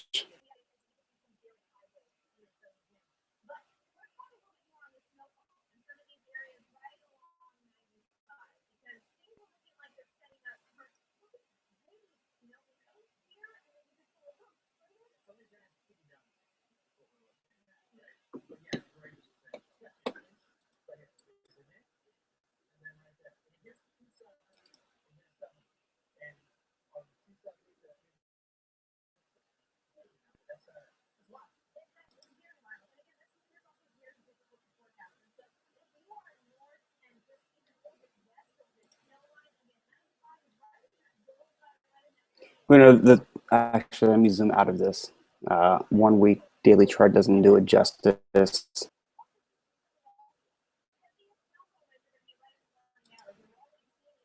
Yeah, but the thing with Zcash is, from what I see on Kraken, is it never really went to, from zero to, a penny, and then kind of gradually went up to the price that it was at. Unless this chart is wrong, I mean, this can't be right.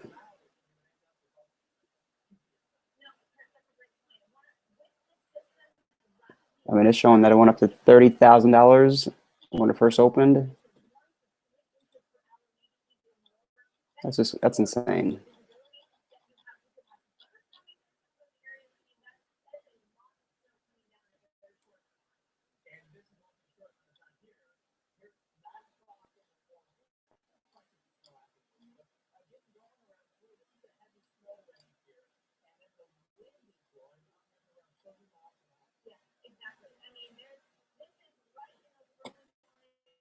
That'd been nice, but that's just a quick rise right back up.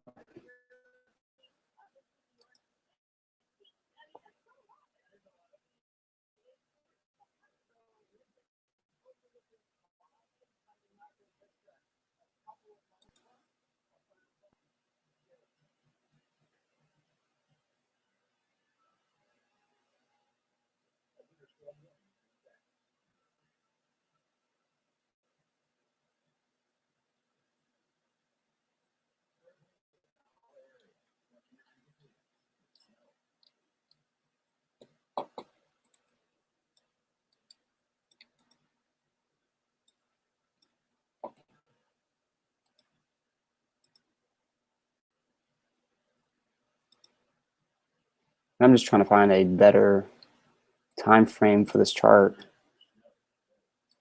but it's pretty ugly.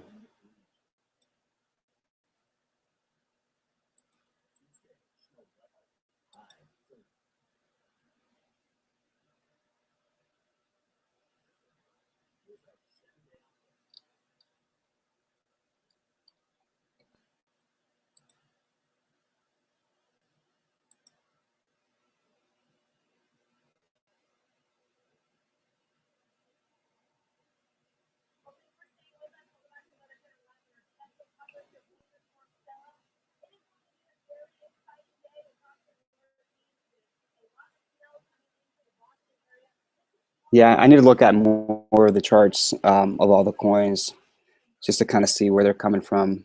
But yeah, I didn't know they look like that. But thanks for that info, Kyle.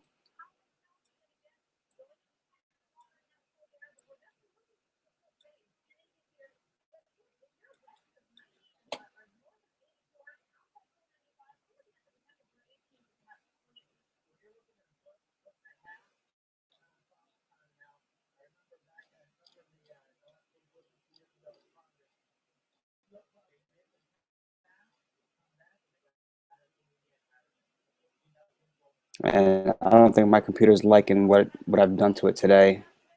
It doesn't want to work properly. I mean, it's been running like crazy with the live stream and these charts.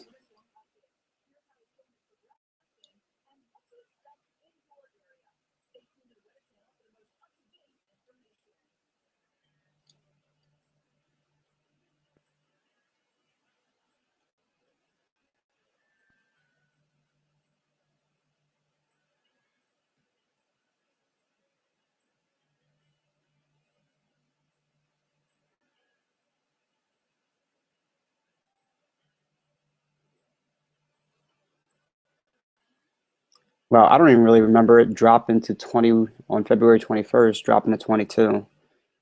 I don't think I was looking at Kraken then. I think it was like 26 on Poloniex.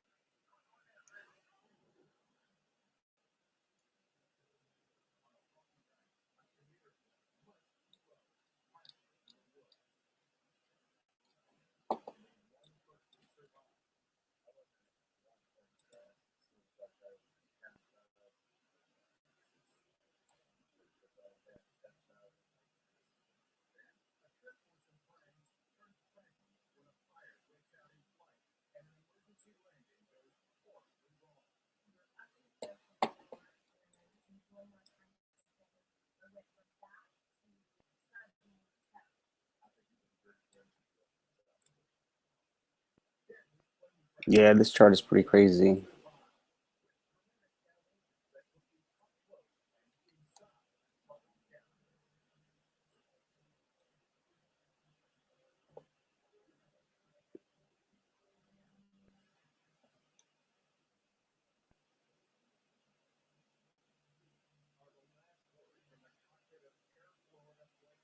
But who knows, with the low float, it could move.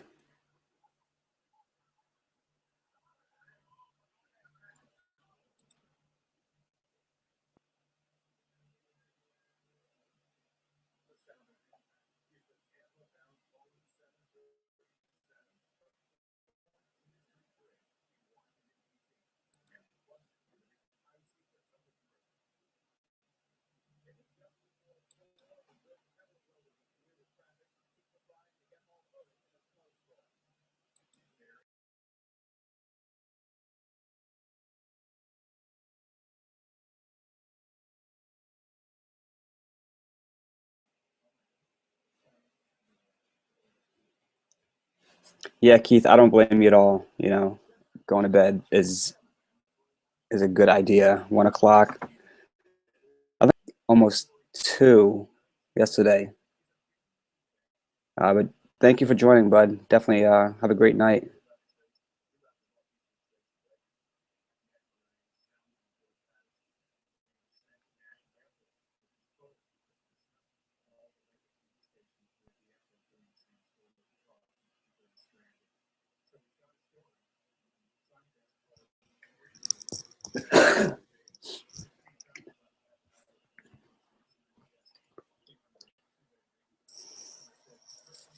A charity sell-off that they had. I didn't know that. Hopefully it went to good charity and not their back pockets.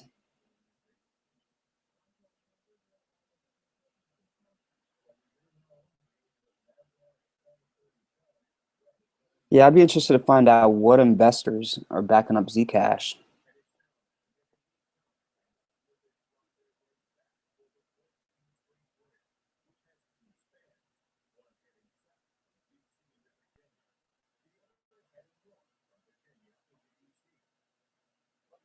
Keith, no problem, man. I this is something I love to do. So, thanks for joining. I'll be consistent, regular basis as long as time permits and I'm not having computer issues.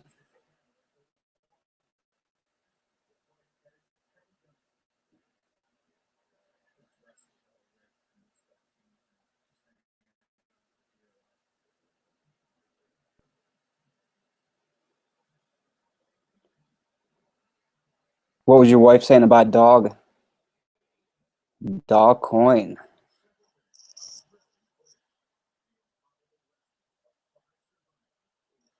Yeah, you're right, Kyle. I mean, we'll never know who those investors are. I think they just call them angels, or it could just be made up, saying that they have big investors and they actually don't have anything. Just so that they can pump their coin back up.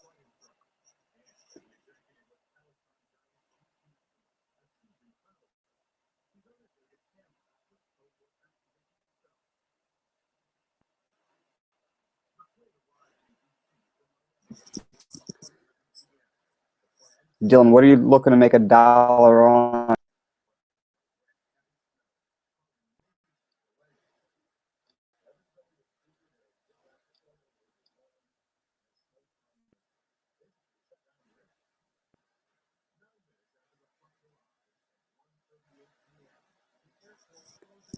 Yeah, you might be right, Kyle. Backed by the Mexican cartel. You never know. The fallen angel, yes. And the angel has fallen, or the angel has cashed out. Now, the other angels that stuck around are probably looking to cash out if there's any left. But yeah, I mean, you can really trade anything. It doesn't matter what they do. I had a buddy of mine asking me about some of the stocks that I trade, and I said, I don't really care what they do. I was like, they could basically make dog biscuits or, pick up dog poop and put it in a bag and sell it to somebody. As long as it's got some sort of life, it's got volume, it's got momentum, it's got a heartbeat, I'll buy it and I'll sell it within a matter of seconds. I think the one trade I was in was probably 15 seconds. And I mean, it was the easiest, 2,500 bucks I've ever made. And I was like, wow, that's 15 seconds. So yeah, I'll trade anything, that moves, that's got the momentum, as long as I get in at the right price.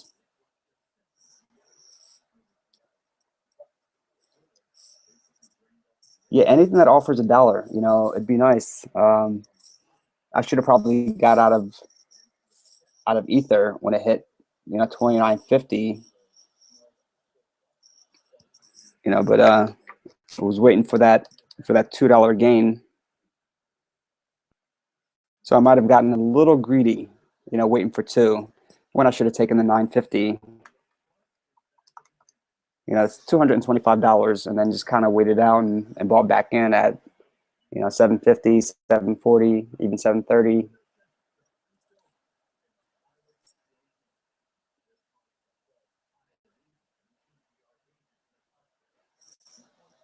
But yeah, before I go to bed, I'll probably put in a sell order for 31, just in the hopes it gets there. If it doesn't, that's all right. And then I'll put in a buy order for another 150, maybe 200 at the $26 range, or I might even actually put in at 25.50.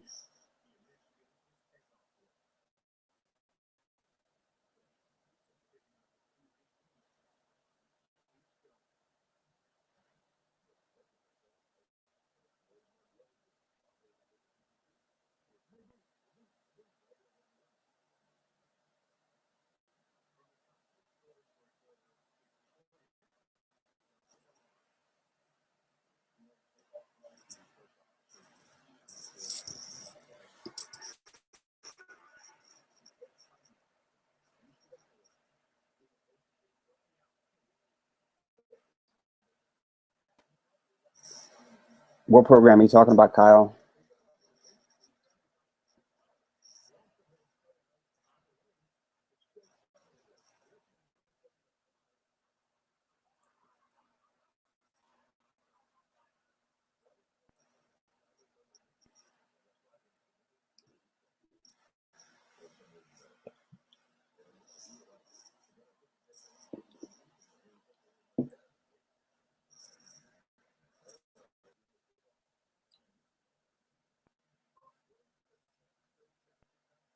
There you go, Dylan. 25.51 is actually a good entry. always do a penny uh, above what you're thinking of doing. You know, so if it's 25, do 25.01. If you're doing 26, do 26.01. Yeah, if I put in an order for 25.50, yeah, you'll get in before I do. And then watch it rip and bounce up to 30, 35, 40. Now I might just have to put an order in for 25.52.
Kyle, thanks for all the info, man. I appreciate you chatting and posting those messages. You definitely kept interactive. So thank you so much for your input and your contribution. Yeah, definitely tune in next time.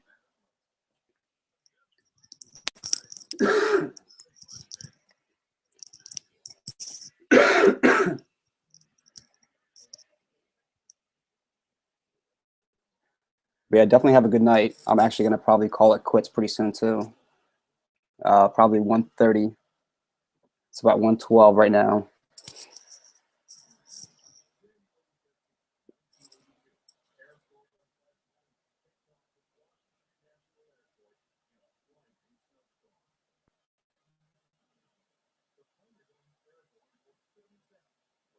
Wow, I actually almost made one of the biggest mistakes of my life.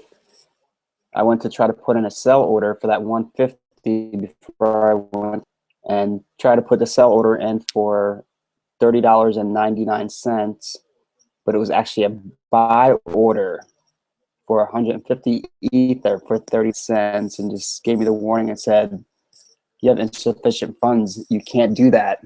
Woo, thank goodness. Because if I had the sufficient funds in my account, it would have definitely gone through, and we would have probably seen a crazy green candle just kind of shoot up. I probably wouldn't have known what I did until I looked at the order. I would have been like, oh, it's up. I'm going to sell the 150. Oh, no. Why do I have 300 now? Yeah, that would have been crazy. Yeah, have a great night, ECS. Thank you so much.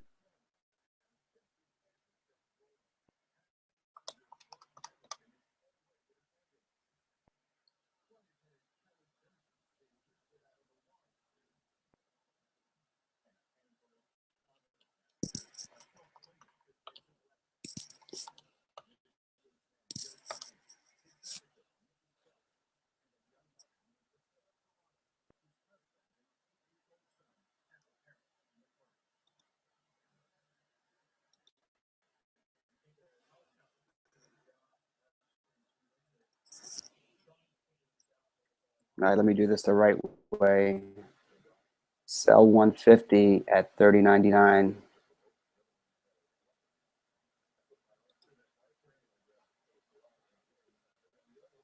All right, 150. Hopefully, it gets, it tries to top out at its high of 31 and get me at 30.99.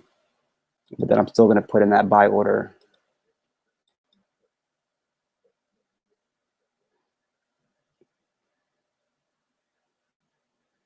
FezG87, welcome to the live stream. What do I think about Dash? It's run up. I think everybody is all about Dash in the last couple of days. I wouldn't buy it at this price. You know, could it hit 100? I think it definitely can. But that's just a big risk you're taking by getting in at a high price right now. And if it does hit 100, I think we'll see a then I can see it drop into 60, maybe 50. 50, I would be looking into getting in it. Probably purchase just a couple. I don't think I would purchase a lot, just in case it did drop to 50. But yeah, it's made a huge run. It is crazy. You know, I think I saw Dash at 15, 16 bucks, and that was cheap back then. But who knew that it would actually run up to 80 bucks?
Hey, Fez G87, where are you from? Are you in the States or abroad?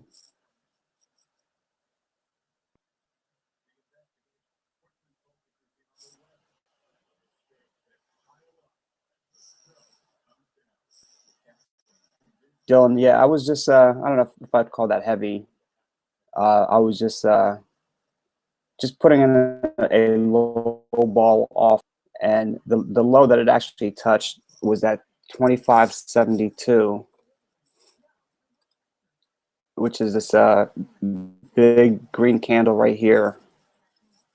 So that's a little offer that I'm putting in to buy 228.5. You know what? I might actually even just lower it a little bit more.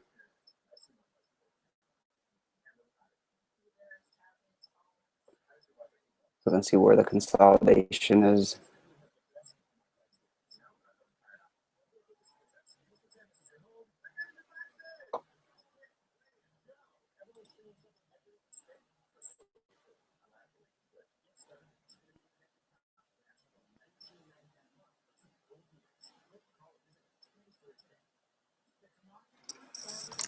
We're going to do 12, which was the low of this big candle right here,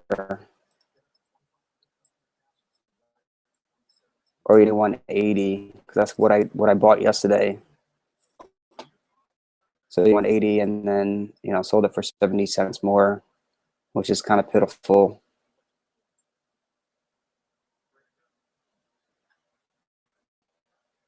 But 21.80 it is.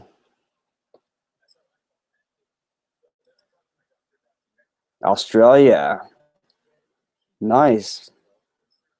Are you actually a fan of GBT or JBT? I'm sorry. See if you know who I'm talking about. JBT.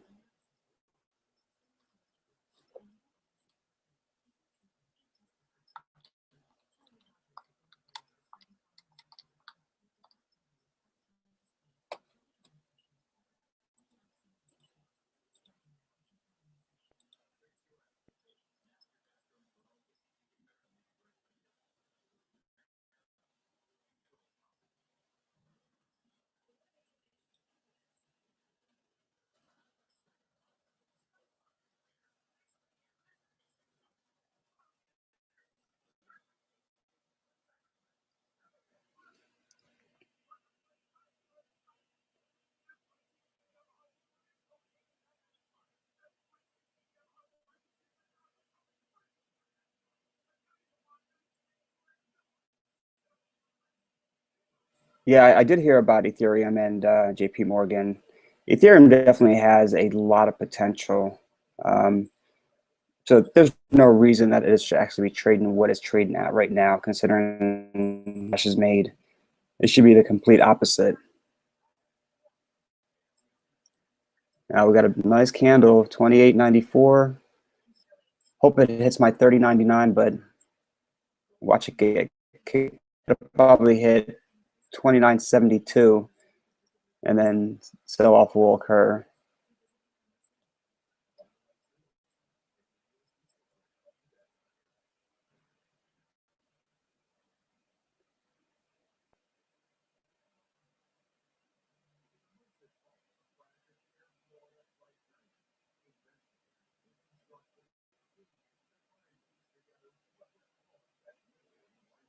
Lehman, welcome, buddy. What platform am I using for trading? There's a couple that I have, but the one that you're seeing right now is GDAX, which is a platform run by Coinbase.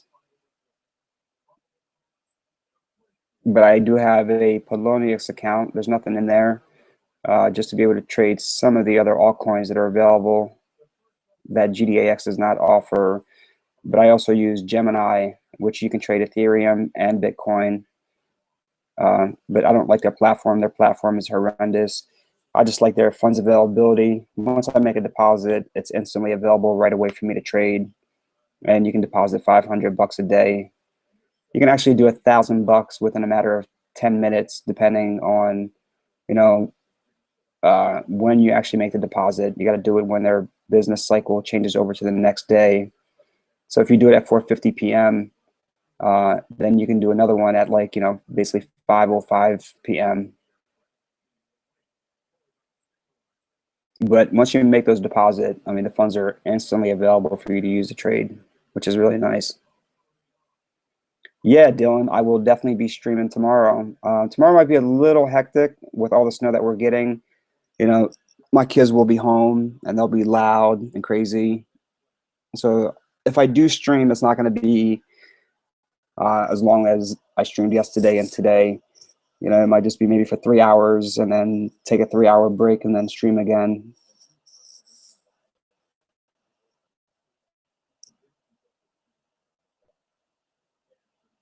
So Fez G87, JBT, John Butler Trio. Maybe you know it now that I've said the name. John Butler Trio.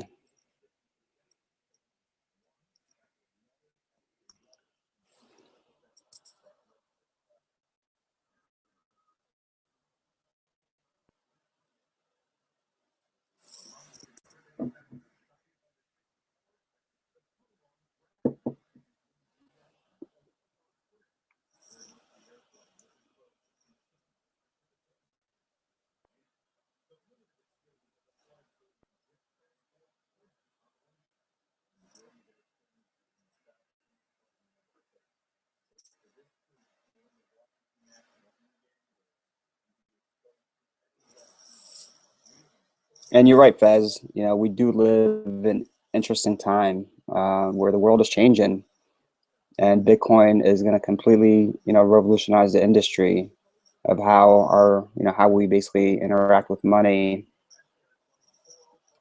And I think that's what Satoshi Nakamoto intended it to be. Take the power away from the government, take the power away from the banking system that's completely drained a lot of us.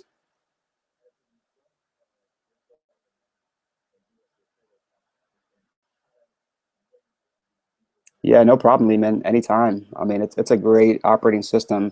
Also, you probably let me go ahead and move this over.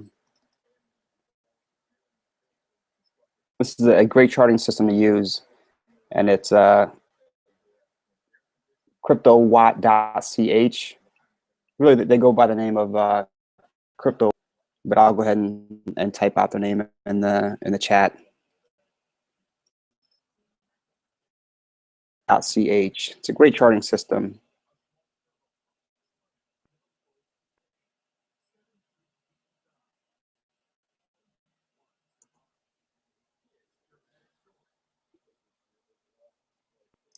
Oh man, you're not familiar with JBT, John Butler Trio. I guess it all depends what type of music you listen to. But it's one of the best bands that I've actually had the chance of listening to, and they toured all over the U.S. Um, it's basically three guys, one's on guitar, and I mean he's just amazing. So yeah, if you get a chance, I mean they got tons of YouTube videos, but they're from Australia. So John Butler Trio. I haven't listened to any of the new stuff, to be honest with you. Probably their latest like 2 or 3 CDs. But if you get a chance, like their first 2 CDs, it's amazing.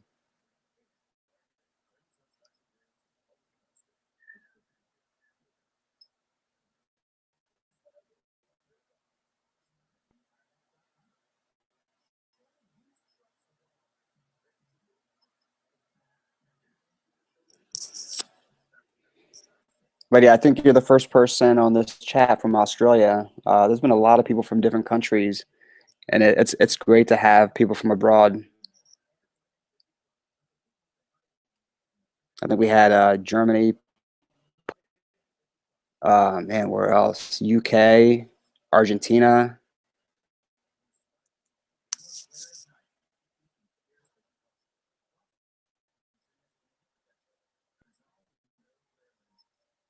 Yeah, probably, the one of the most popular song they have, and what really got me to listen to them is a song called Zebra.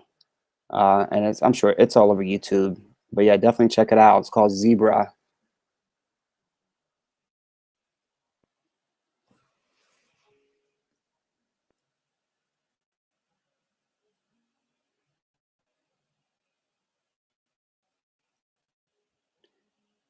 But yeah, with Crypto Watch, it's an awesome, awesome, charting. I've used a lot of charting systems, and there's just a lot of lag, especially with GDAX. It tends to lag a lot. The depth chart doesn't match up. The price doesn't really match up with what's being sold. So I tend to kind of on the side, but it's got just about any possible exchanges you can think of, and some of the popular cryptocurrencies that you're able to look at the candlesticks um, and the movement from their exchange that they've incorporated.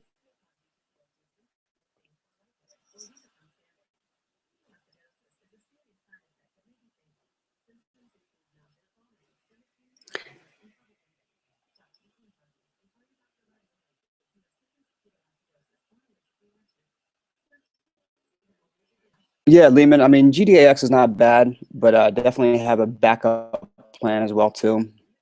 Don't just rely on GDAX. I have where you're located, uh, but I mean they're not everywhere. Where are you currently located?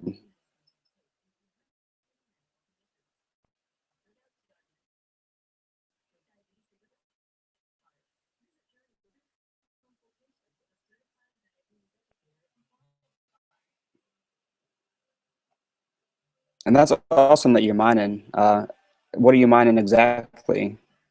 or just basically anything that's profitable. Because a lot of miners will just, completely switch to something that's profitable, which I don't blame them at all. Yeah, I do have, Dylan, I do have a referral. It should be there. Let me check.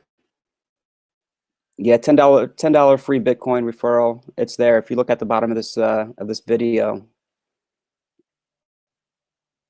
there's one for Coinbase, also for Purse.io if you do any shopping, and they'll actually give you 0.01 Bitcoin when you register and you actually spend 50 bucks. And then I have an affiliate site through Amazon. I mean, I don't really earn much off of it. It's like 4% of whatever you buy. So I've actually gone on there and refer a link to buy things for myself, and I'll make 4% off of the transaction that I spend. So it's not a bad way for me to kind of pay myself back for buying something from Amazon. But yeah, that link for Coinbase should be there.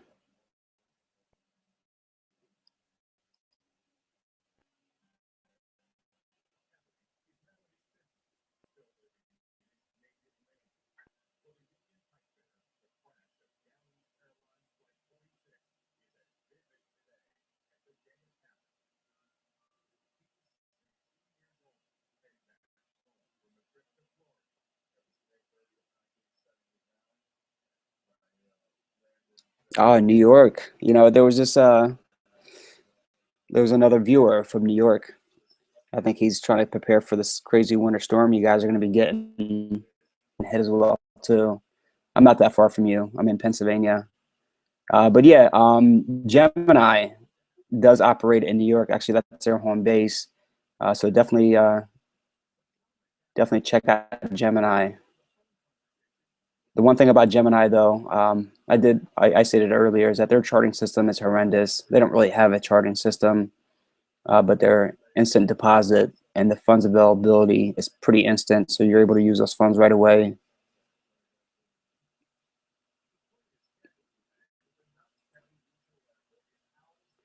That's awesome. You're mining Monero.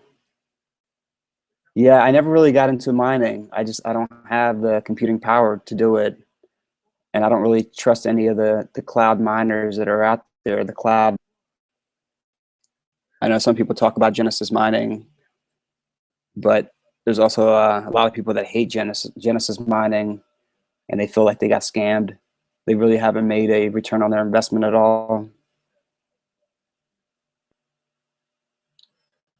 But buying and holding is really the way trader.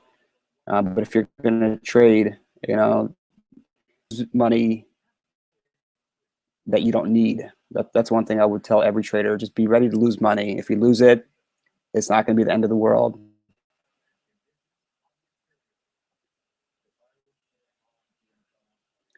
Really, I was actually thinking about Kraken as well too, to open up an account with them. I wonder if Pennsylvania is restricted, because I know, just like with Coinbase, they actually just pulled out of Hawaii, so they don't operate in Hawaii at all.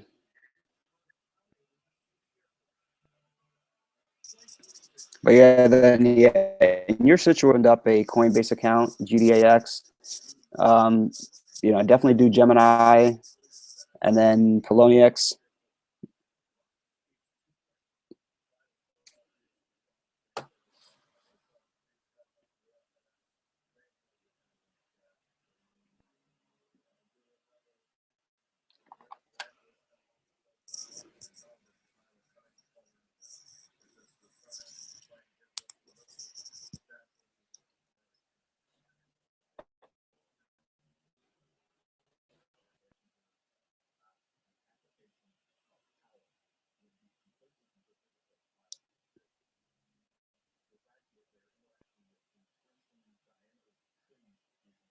All right, Ethereum's got to start making. It's got to start making some sort of move.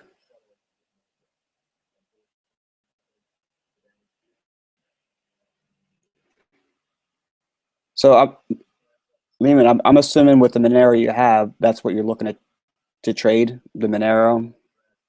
Because if that's the case, then GD and Gemini is not going to be helpful for you to trade Monero.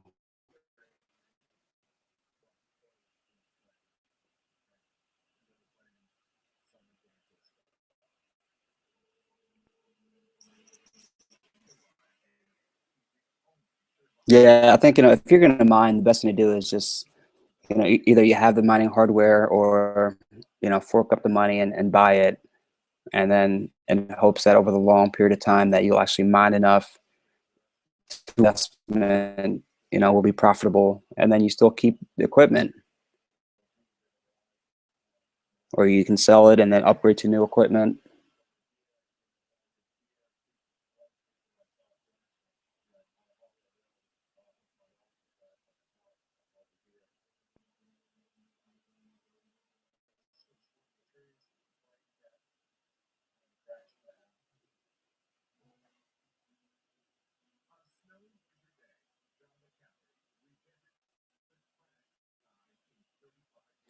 Yeah, if you had that money in GDAX for 2 years, yeah, you're not missing it. You don't need it to pay your bills.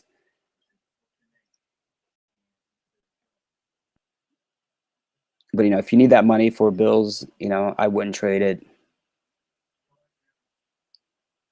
I forget, when I was telling somebody, if you have debt, get out of debt, pay off your credit card debt.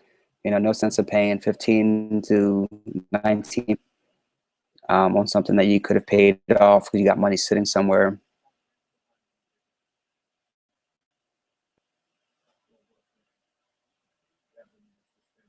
Yeah, it's hitting 29.01. So buyers are stacking up. Really not too many sellers. 29.08. I think the selling start, but not too many. So maybe this could be the move I'm looking for before I actually go to bed to get out at 30.99. If I do get out at 30.99, then I'll put in a low ball offer before I go to bed, or I did not be able to sleep. I'm actually still working on this beer that I opened probably a good hour and a half ago.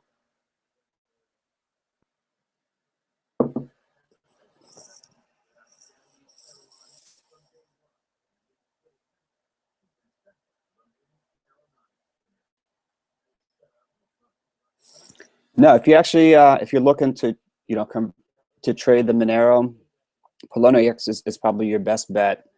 Um, you can definitely trade it there. Take a look at Poloniex real quick.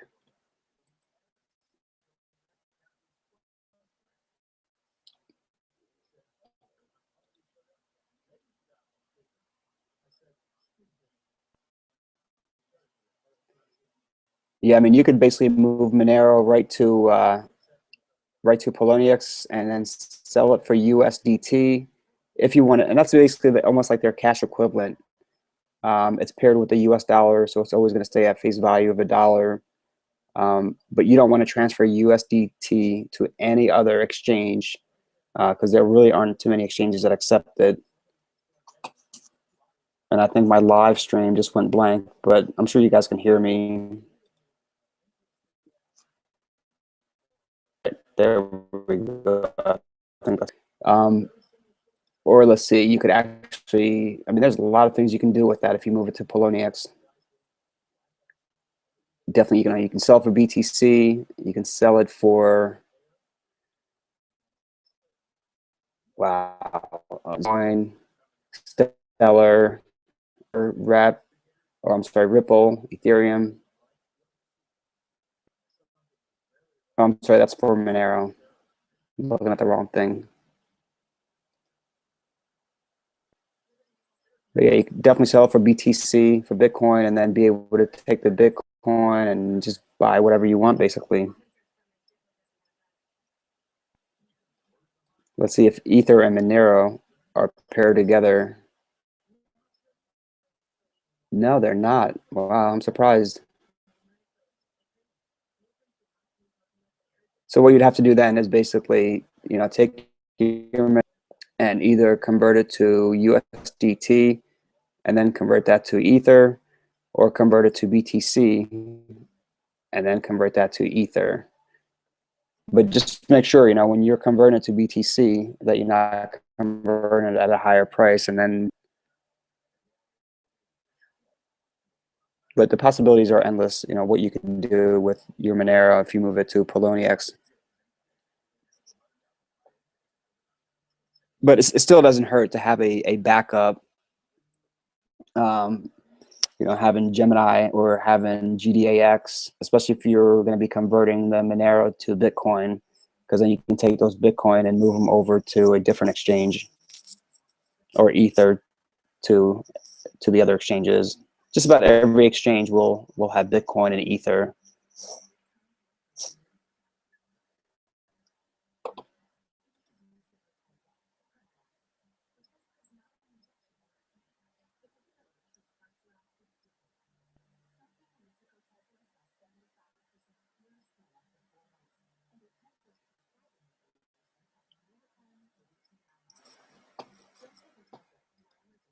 This is becoming a better movement for Ether than it's been for the past.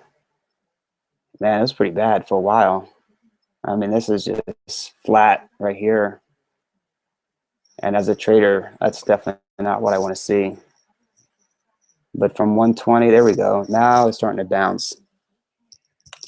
As long as we got a lot of buyers and not too many sellers, yeah, it's going to take off.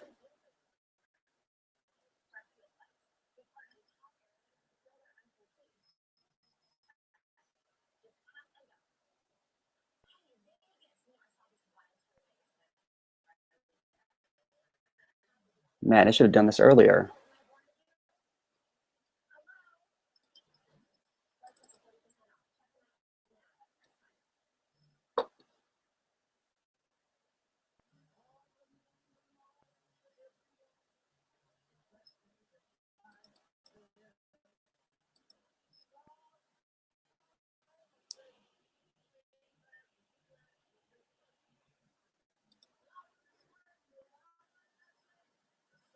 This is probably going to be the moment of truth to see if I was planning on going to bed at 1:30, but not if it's going to end up moving, breaking 30 and hopefully getting to 31. So I guess I might have to stay up for the next 20 minutes to a half an hour.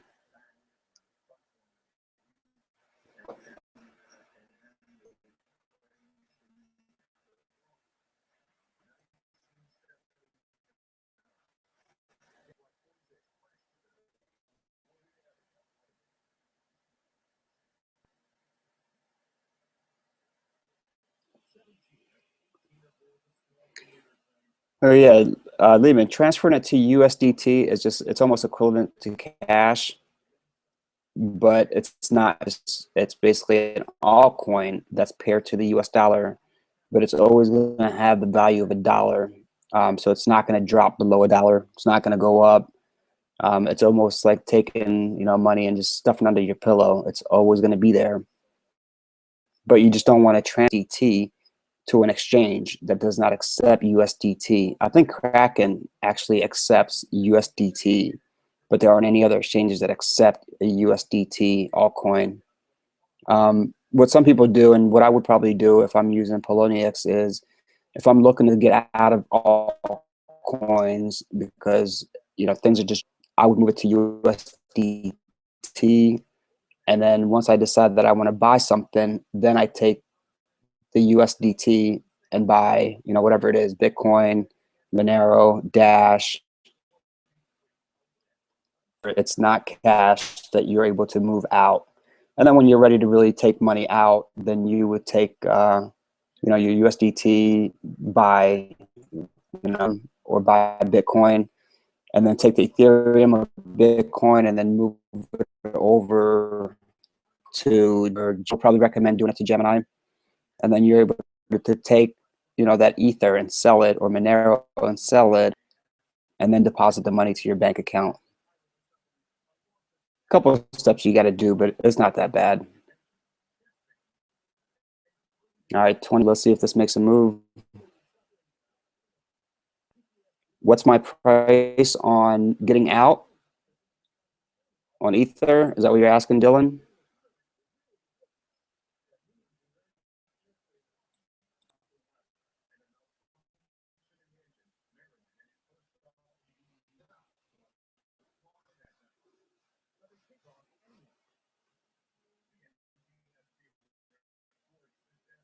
Oh, what's my end price? I'm sorry, I don't know. I don't know why I didn't read that properly. Price was 28 on that 150.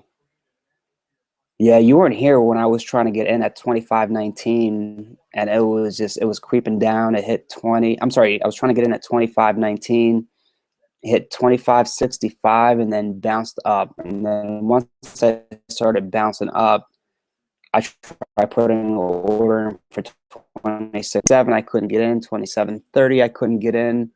I mean, I tried every possible price, and then finally at 28. I didn't want to get in at 28, but I was able to get in at 28, and it went up to 28.50, 28.75, and then came down to 27.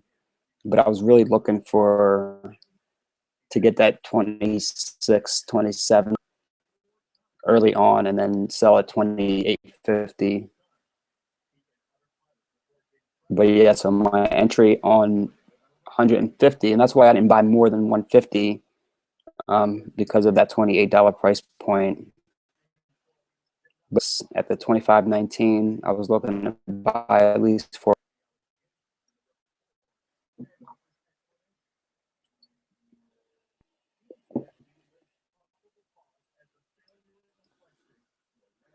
Yeah, and I don't know if you're able to see, I don't know how clear it is, but you guys should be able to see my entry price as well as my exit price. Let me see if you're actually able to see that. So right up under the fill order, the first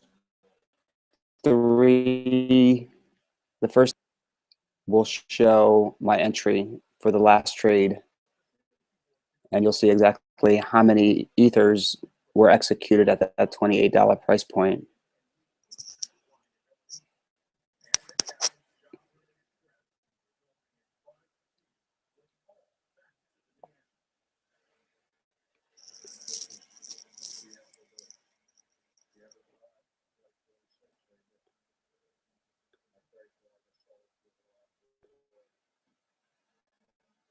Looks like that 29.45 is getting rejected. It doesn't want to hit 29.50 to get a nice breakout. And there aren't too many sellers, sitting there.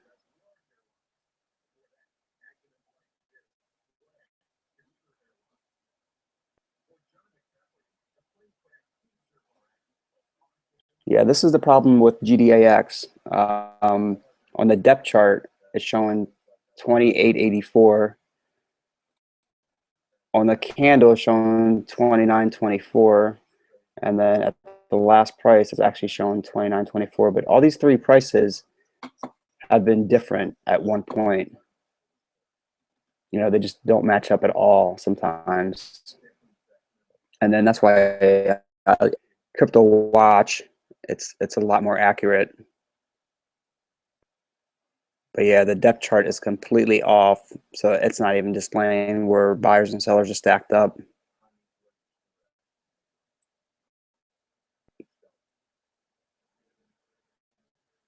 It's showing me that there are sellers at 28.90, when that's definitely not correct at all. No one's gonna 90 when the price is actually 29.47. That just doesn't make sense. Yeah, let me see if I can refresh this thing. We get 29.47. It's got to break that 29.72, which is a previous high, before the 31.10 or after the 31.10.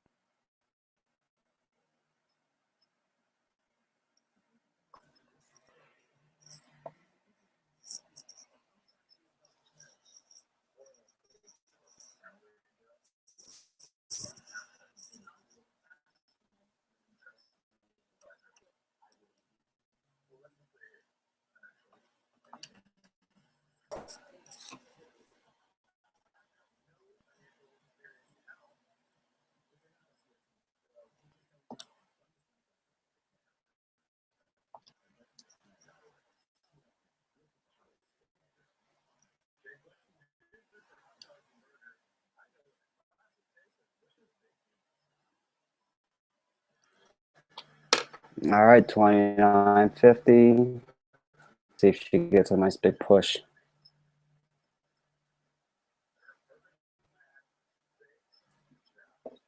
Definitely a good amount of sellers, over 100 Ether, are basically stacking up between 29.50 and 29.59. Buyers. We got a good amount right there at for 12.55 Ether at 29.22. It dropped to that price. There we go. Somebody just stepped in and kind of upped their game. 29.39. They want to buy 291. Somebody else has got to come in and up it. The only thing that sucks is the ask price, the sell price is 29.47 when the actual price is 29.51. That's not good.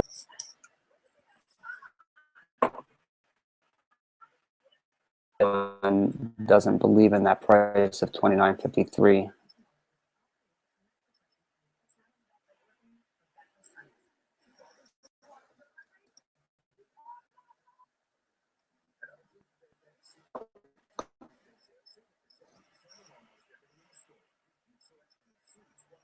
It's creeping up, 29.54. 18 cents off its 29.72 that it basically got rejected. All right, there we go. 29.55, 59, 63. I think the breakout mode is starting.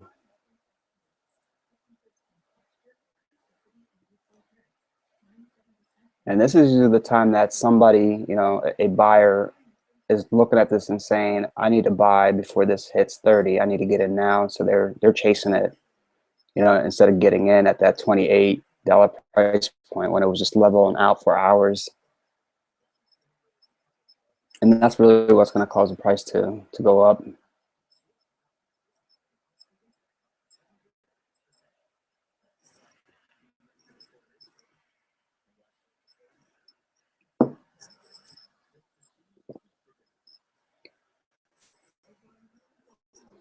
So I got 3 people watching this. Nice.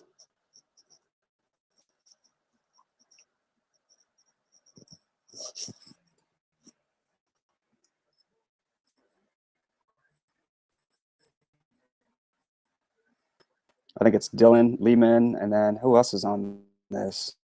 Fez9 for Fez G87. He's still on here.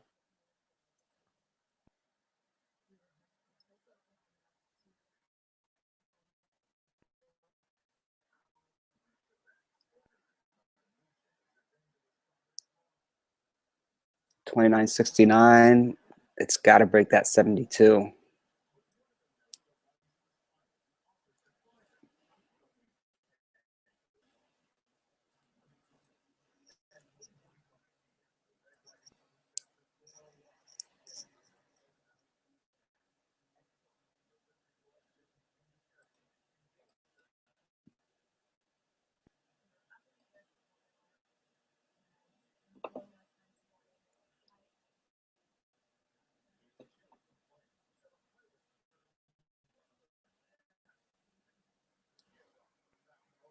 Yeah, on the right-hand side on Crypto Watch, this is the break in order for it to get a really good upward momentum. But that could be a point that it's going to get rejected.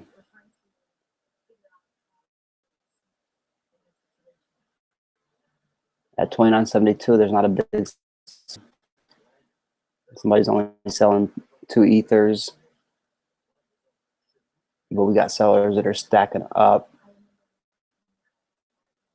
And 29.93 to 29.89.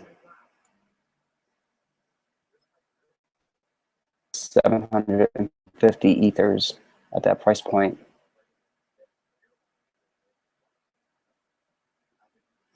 Only 799.99, so that's pretty good. It's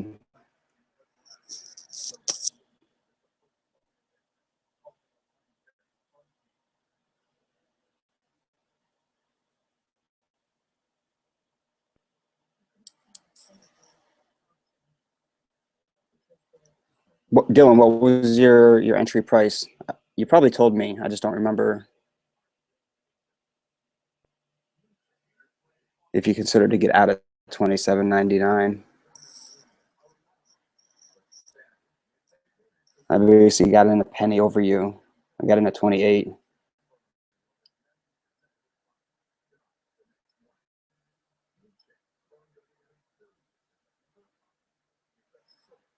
And it seems like it's getting a little bit.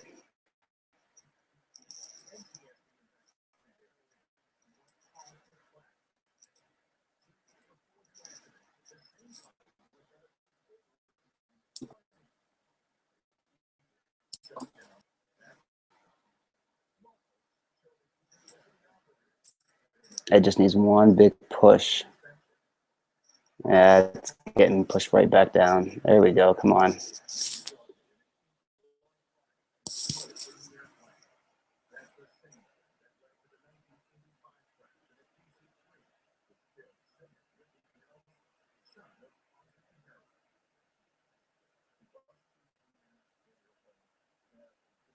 Now, if I had 400 Ether, I would definitely be getting out at that 29.50. I wouldn't wait for 30 at all.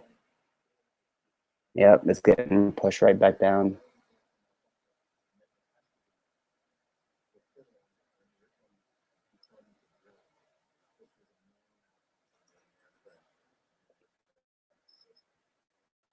The buyer sitting at 29.50. The price is 29.27, but the seller doesn't want to let it go. 54 is the lowest seller.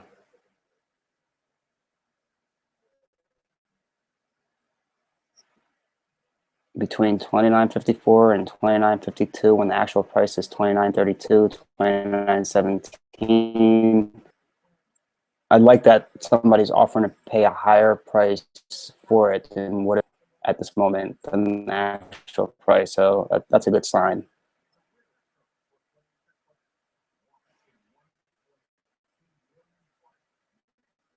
And then for another 42.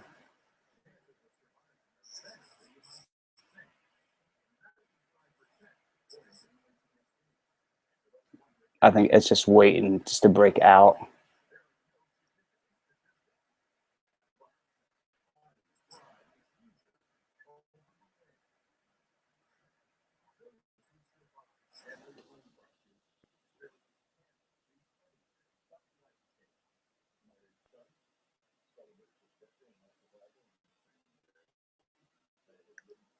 Yeah, 27.99 would have been a good spot. Just about a couple, I don't know how many, but just to kind of get your toes wet a little bit.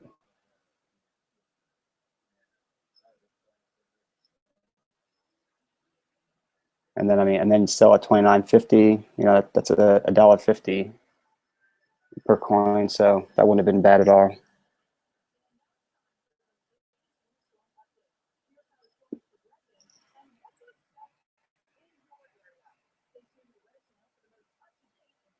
New York City, Boston getting hit pretty bad.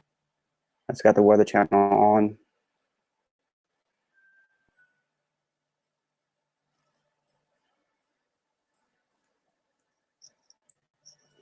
Yeah, somebody's definitely trying to keep this down. They don't want it to break out to 30.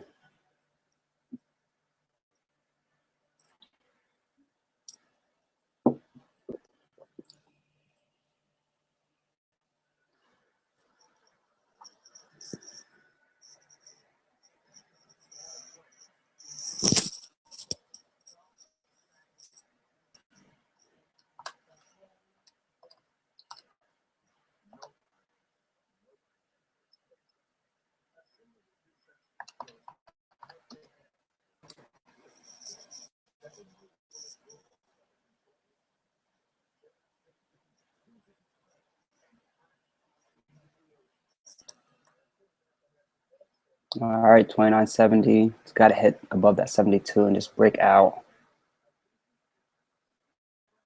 But buyer sitting at, so it's not good.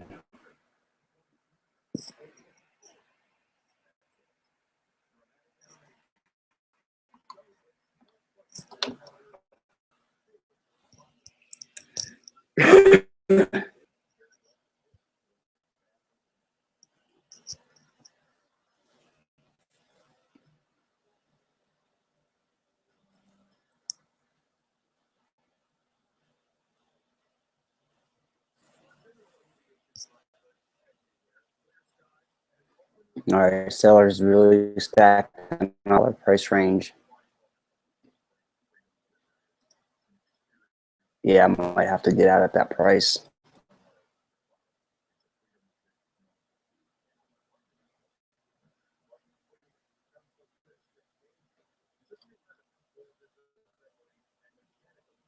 Oh man, yeah, they're stacking up at that price. There's a lot of sellers, even at 29.93, 29.82.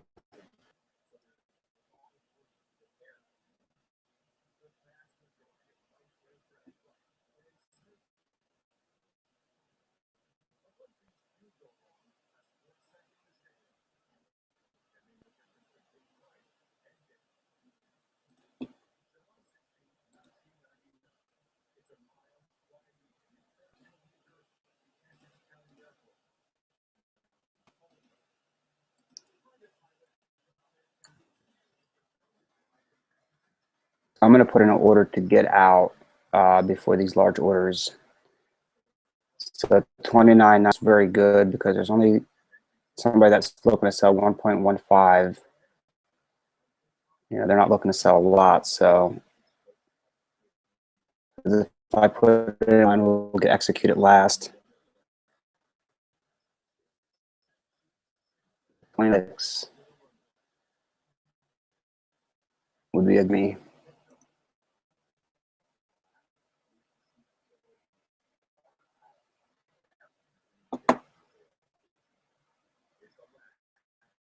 And that's as long as it can three. If somebody's selling about 560,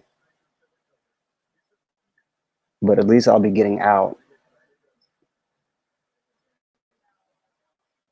Let me see, 1900. Yeah, this is about 3,200 coins.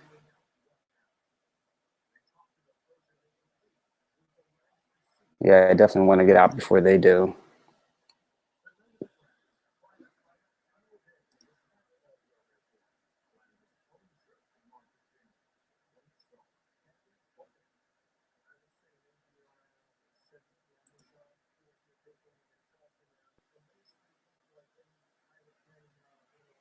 I'm glad I put that order in because my computer is just I got the spinning death wheel.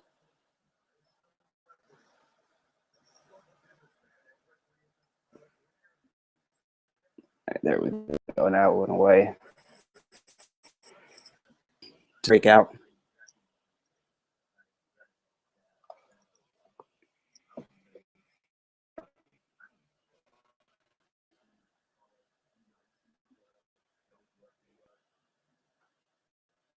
So right up here, if you can see the 150.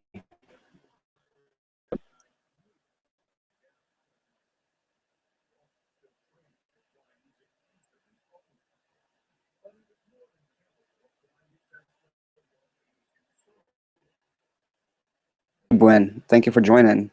What about the news that Bitcoin could split into two currencies? People getting tired of the blockchain charges and time.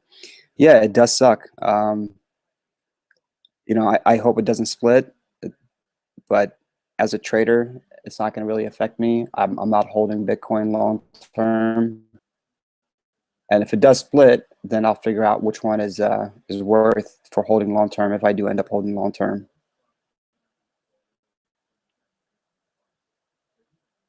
But let's just say they do split, like Ethereum and Ethereum Classic, then I would probably trade the one that has the most volume. I wouldn't trade the other one at all. Like right now, I wouldn't even touch Ethereum Classic, and and it doesn't have the volatility, doesn't have the volume.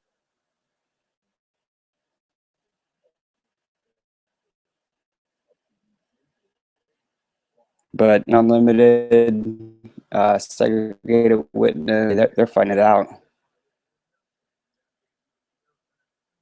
It's survival of the fittest.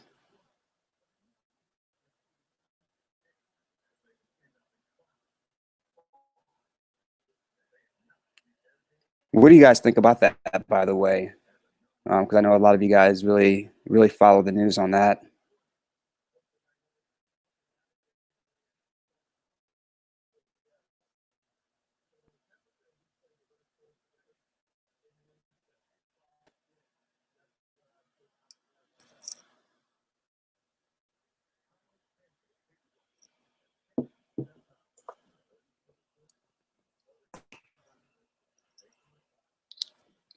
All right, that upward momentum is not happening.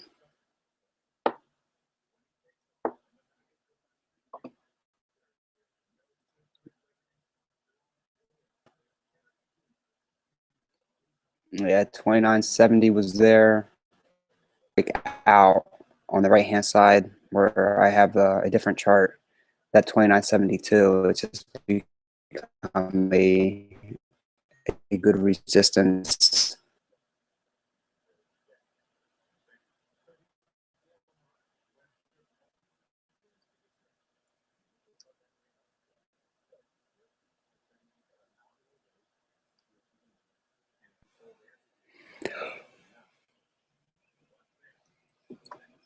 Wow, it's 2 o'clock already. Whew.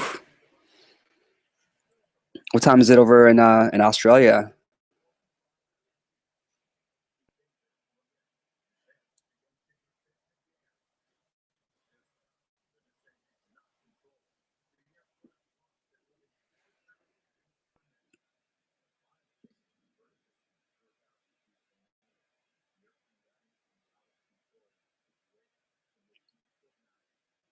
Dylan, that's a great analogy. I like that.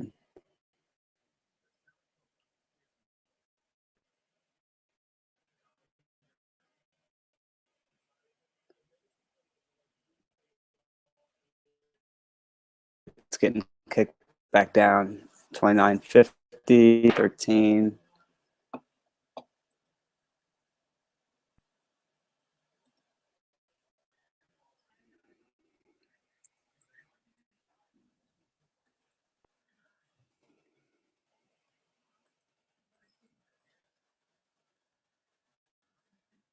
Let's see how 2970 looks.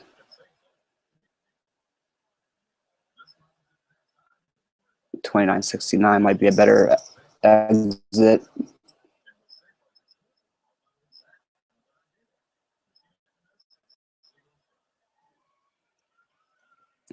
Yeah, 2969. It might be.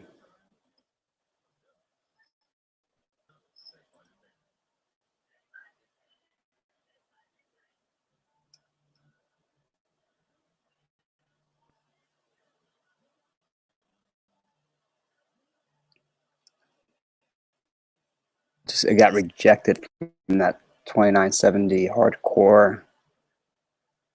They weren't having that at all.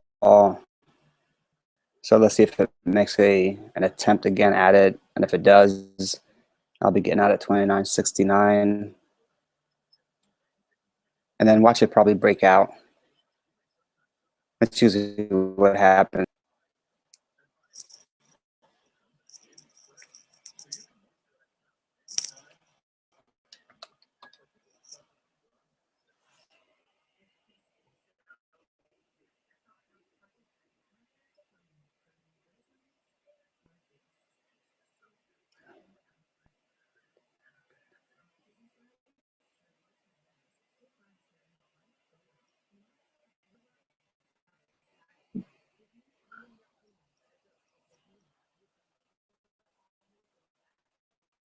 And responding to it right away.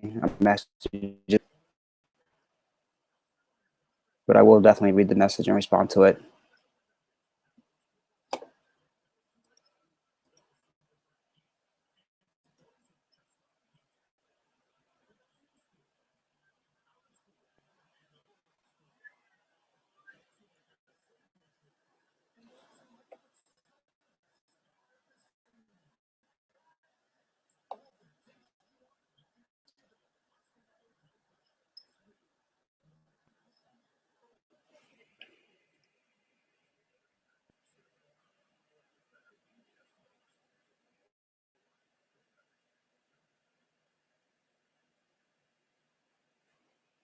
You think it'll do 31.10? That's what it did this morning.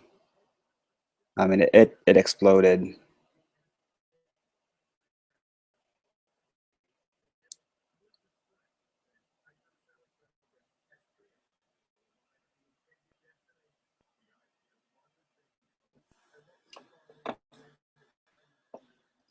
But yeah, if I would have actually got out at 29.69 or 29.70, then could have had a really good entry price at 28.67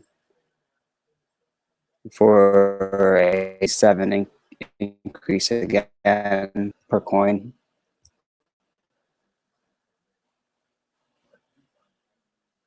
But completely got rejected.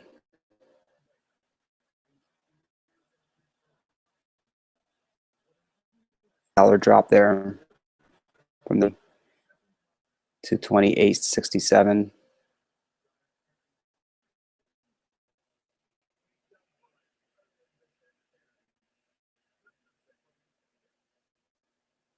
No, I didn't get out though. I'm still in this trade. I am still in it. If I would have gotten out and then it dropped, that would have been a perfect opportunity just to buy another 150 or even 200, to be honest with you.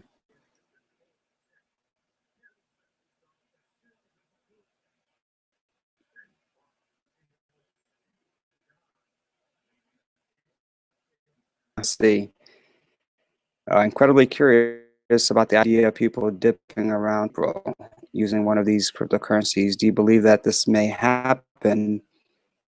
And if so, which one?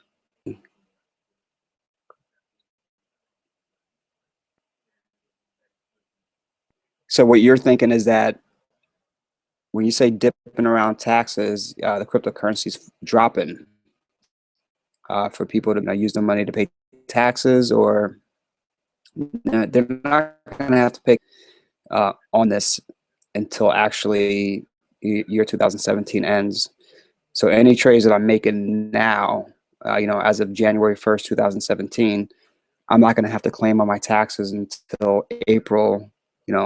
Taxes are due what, April 17th, I think, April 17th of 2018. So I don't really probably I'd have to look at the chart and see what cryptocurrencies did last April. But taxes wasn't an issue. It's really the IRS is cracking down as of now on cryptocurrencies. But I don't see any drops at all, in April. Now, if the IRS starts heavily, then, end of or December 31st, either people are going to sell so that they actually have a capital loss, or sell as well too to lock in gains. But more than likely, if they have a loss, they'll be selling things at a cheaper price. I'm thinking that's what you meant.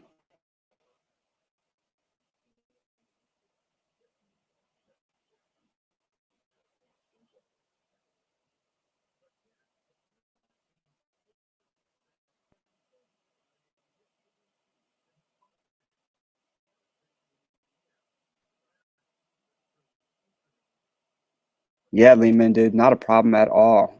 Thank you for joining this. I know it's late, 2 a.m. I'm pretty exhausted right now. I might just have to actually put in a sell order for that 31.99, and then put in a buy order for the 25. Actually, put that buy order in for 21.80 and call it a night. But yeah, thanks, man. I appreciate the comments. I appreciate you joining this chat. And if you haven't subscribed yet, definitely subscribe so that when I do these live videos, you'll get a notification.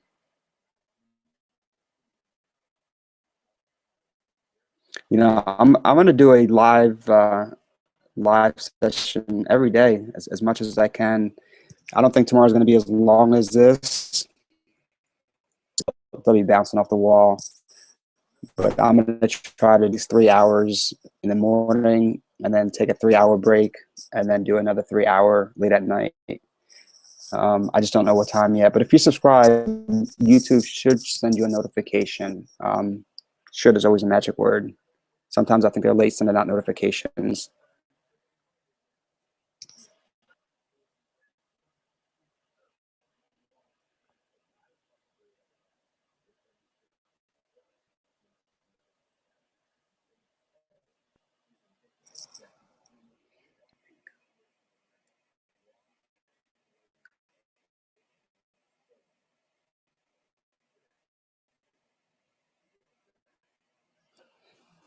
What activities are you referring to that happened week, aside from ETF being rejected on Friday? Was it? I don't know if there was anything else that happened. Down on Coinbase. I don't know if you read the story about Coinbase a couple months ago, where they wanted everybody's record Coinbase account from, I think it was like 2013 or 2012. Whoever used Coinbase in 14, or I'm sorry, 2012 or 2013, they wanted everybody's name and record basically, so to make sure that they were paying taxes.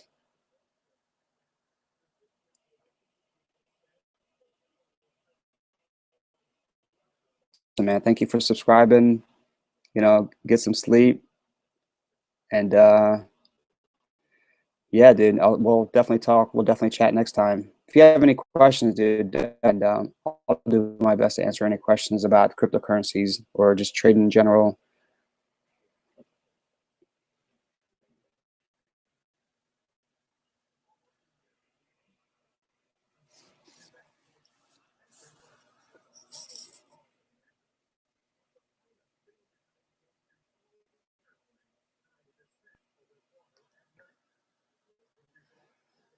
Now, all right, is it gonna make another run after being rejected?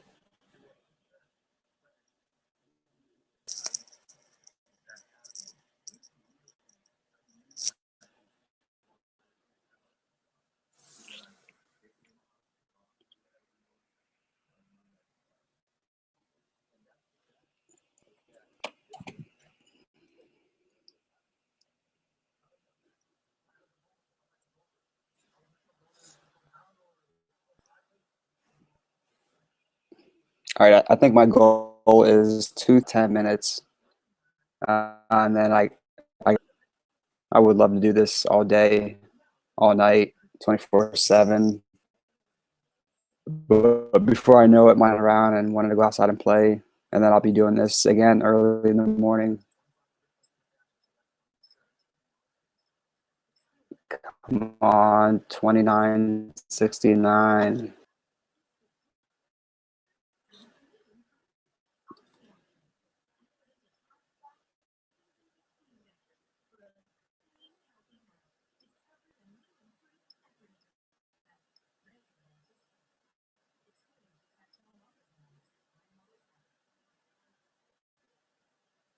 Yeah, so this is the crazy thing about GDAX. I got 3 different prices right now. I don't know which one is real. I got 29.33 on the candlestick, 29.11 on the depth chart, and then on the top left, I got 29 different prices. That's crazy. Can't trust GDAX, display things accurately. So actual prices before, but the depth chart still showing 29.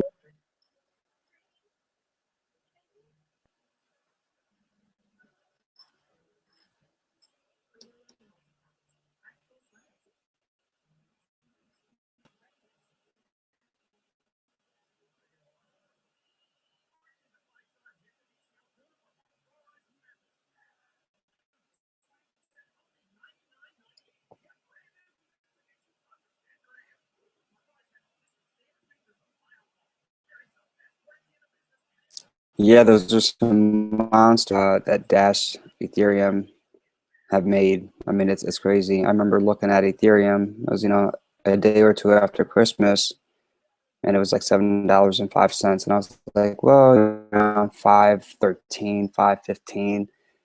I was like, yeah, dips to that price point, and then I'll buy some. It went up to 8, and I was like, yeah, I'll wait until it gets to 7, and then I'll buy some. Then it just kind of hovered at 8.05 for a while. I was still never happened. And then I was sitting at the bar with my brother. He's like, answer me one question. He was like, it's $10 now. You saw it at 7. You saw it at 8, and you didn't buy. He's like, why haven't you bought now? I said to him, I was like, I'm waiting for the drop to 8. I was like, it's gonna happen. It's just a matter of time. You know, I don't want to buy in at a price that just stabilized and just moving sideways and then have it drop to 8. But I should have bought a little bit. You know, I should have just bought maybe 50 to 100. But yeah, it made a nice run. You know, from 7 to 30. That's crazy. And I mean, I think Dash definitely is the winner. It's going to be the 2017 winner. Yeah, when I was looking at Dash, I didn't see it at 12. I saw it at 15, $16 when I really started paying attention to it. And that was because somebody asked me to do a video on Dash. So I did a video and posted it on the YouTube channel. That's the only reason why I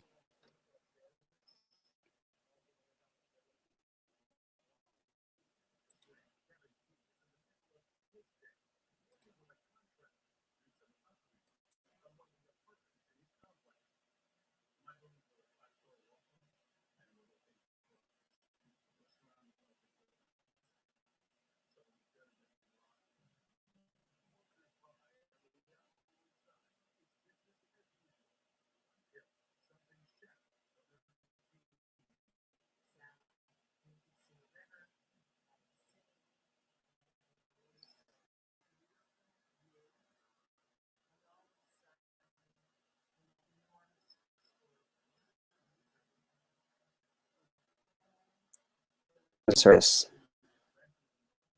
where you could actually get your web address .eth site.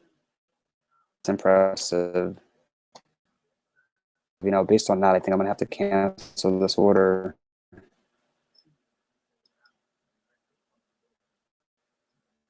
least put in an order for I'm going to bed. Definitely can't stay up all night. I would love to. But I'm gonna do an order for 2180, which is what I at the other day, yesterday.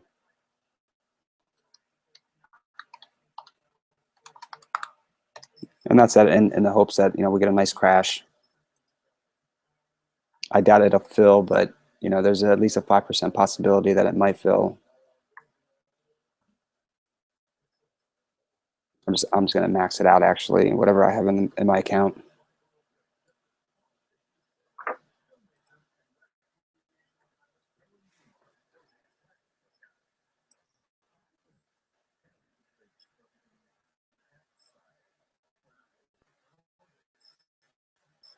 I don't have any, just selling.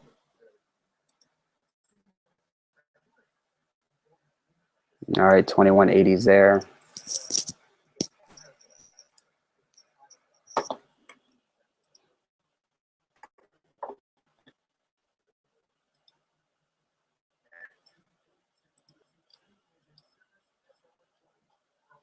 Still got 2 watchers. You guys are troopers.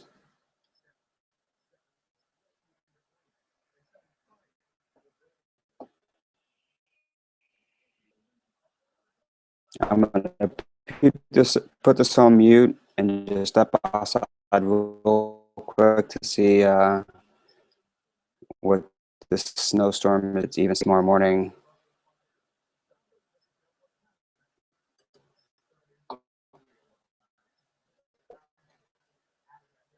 So I'm still gonna put in that sell order though for order just in case it does get up there.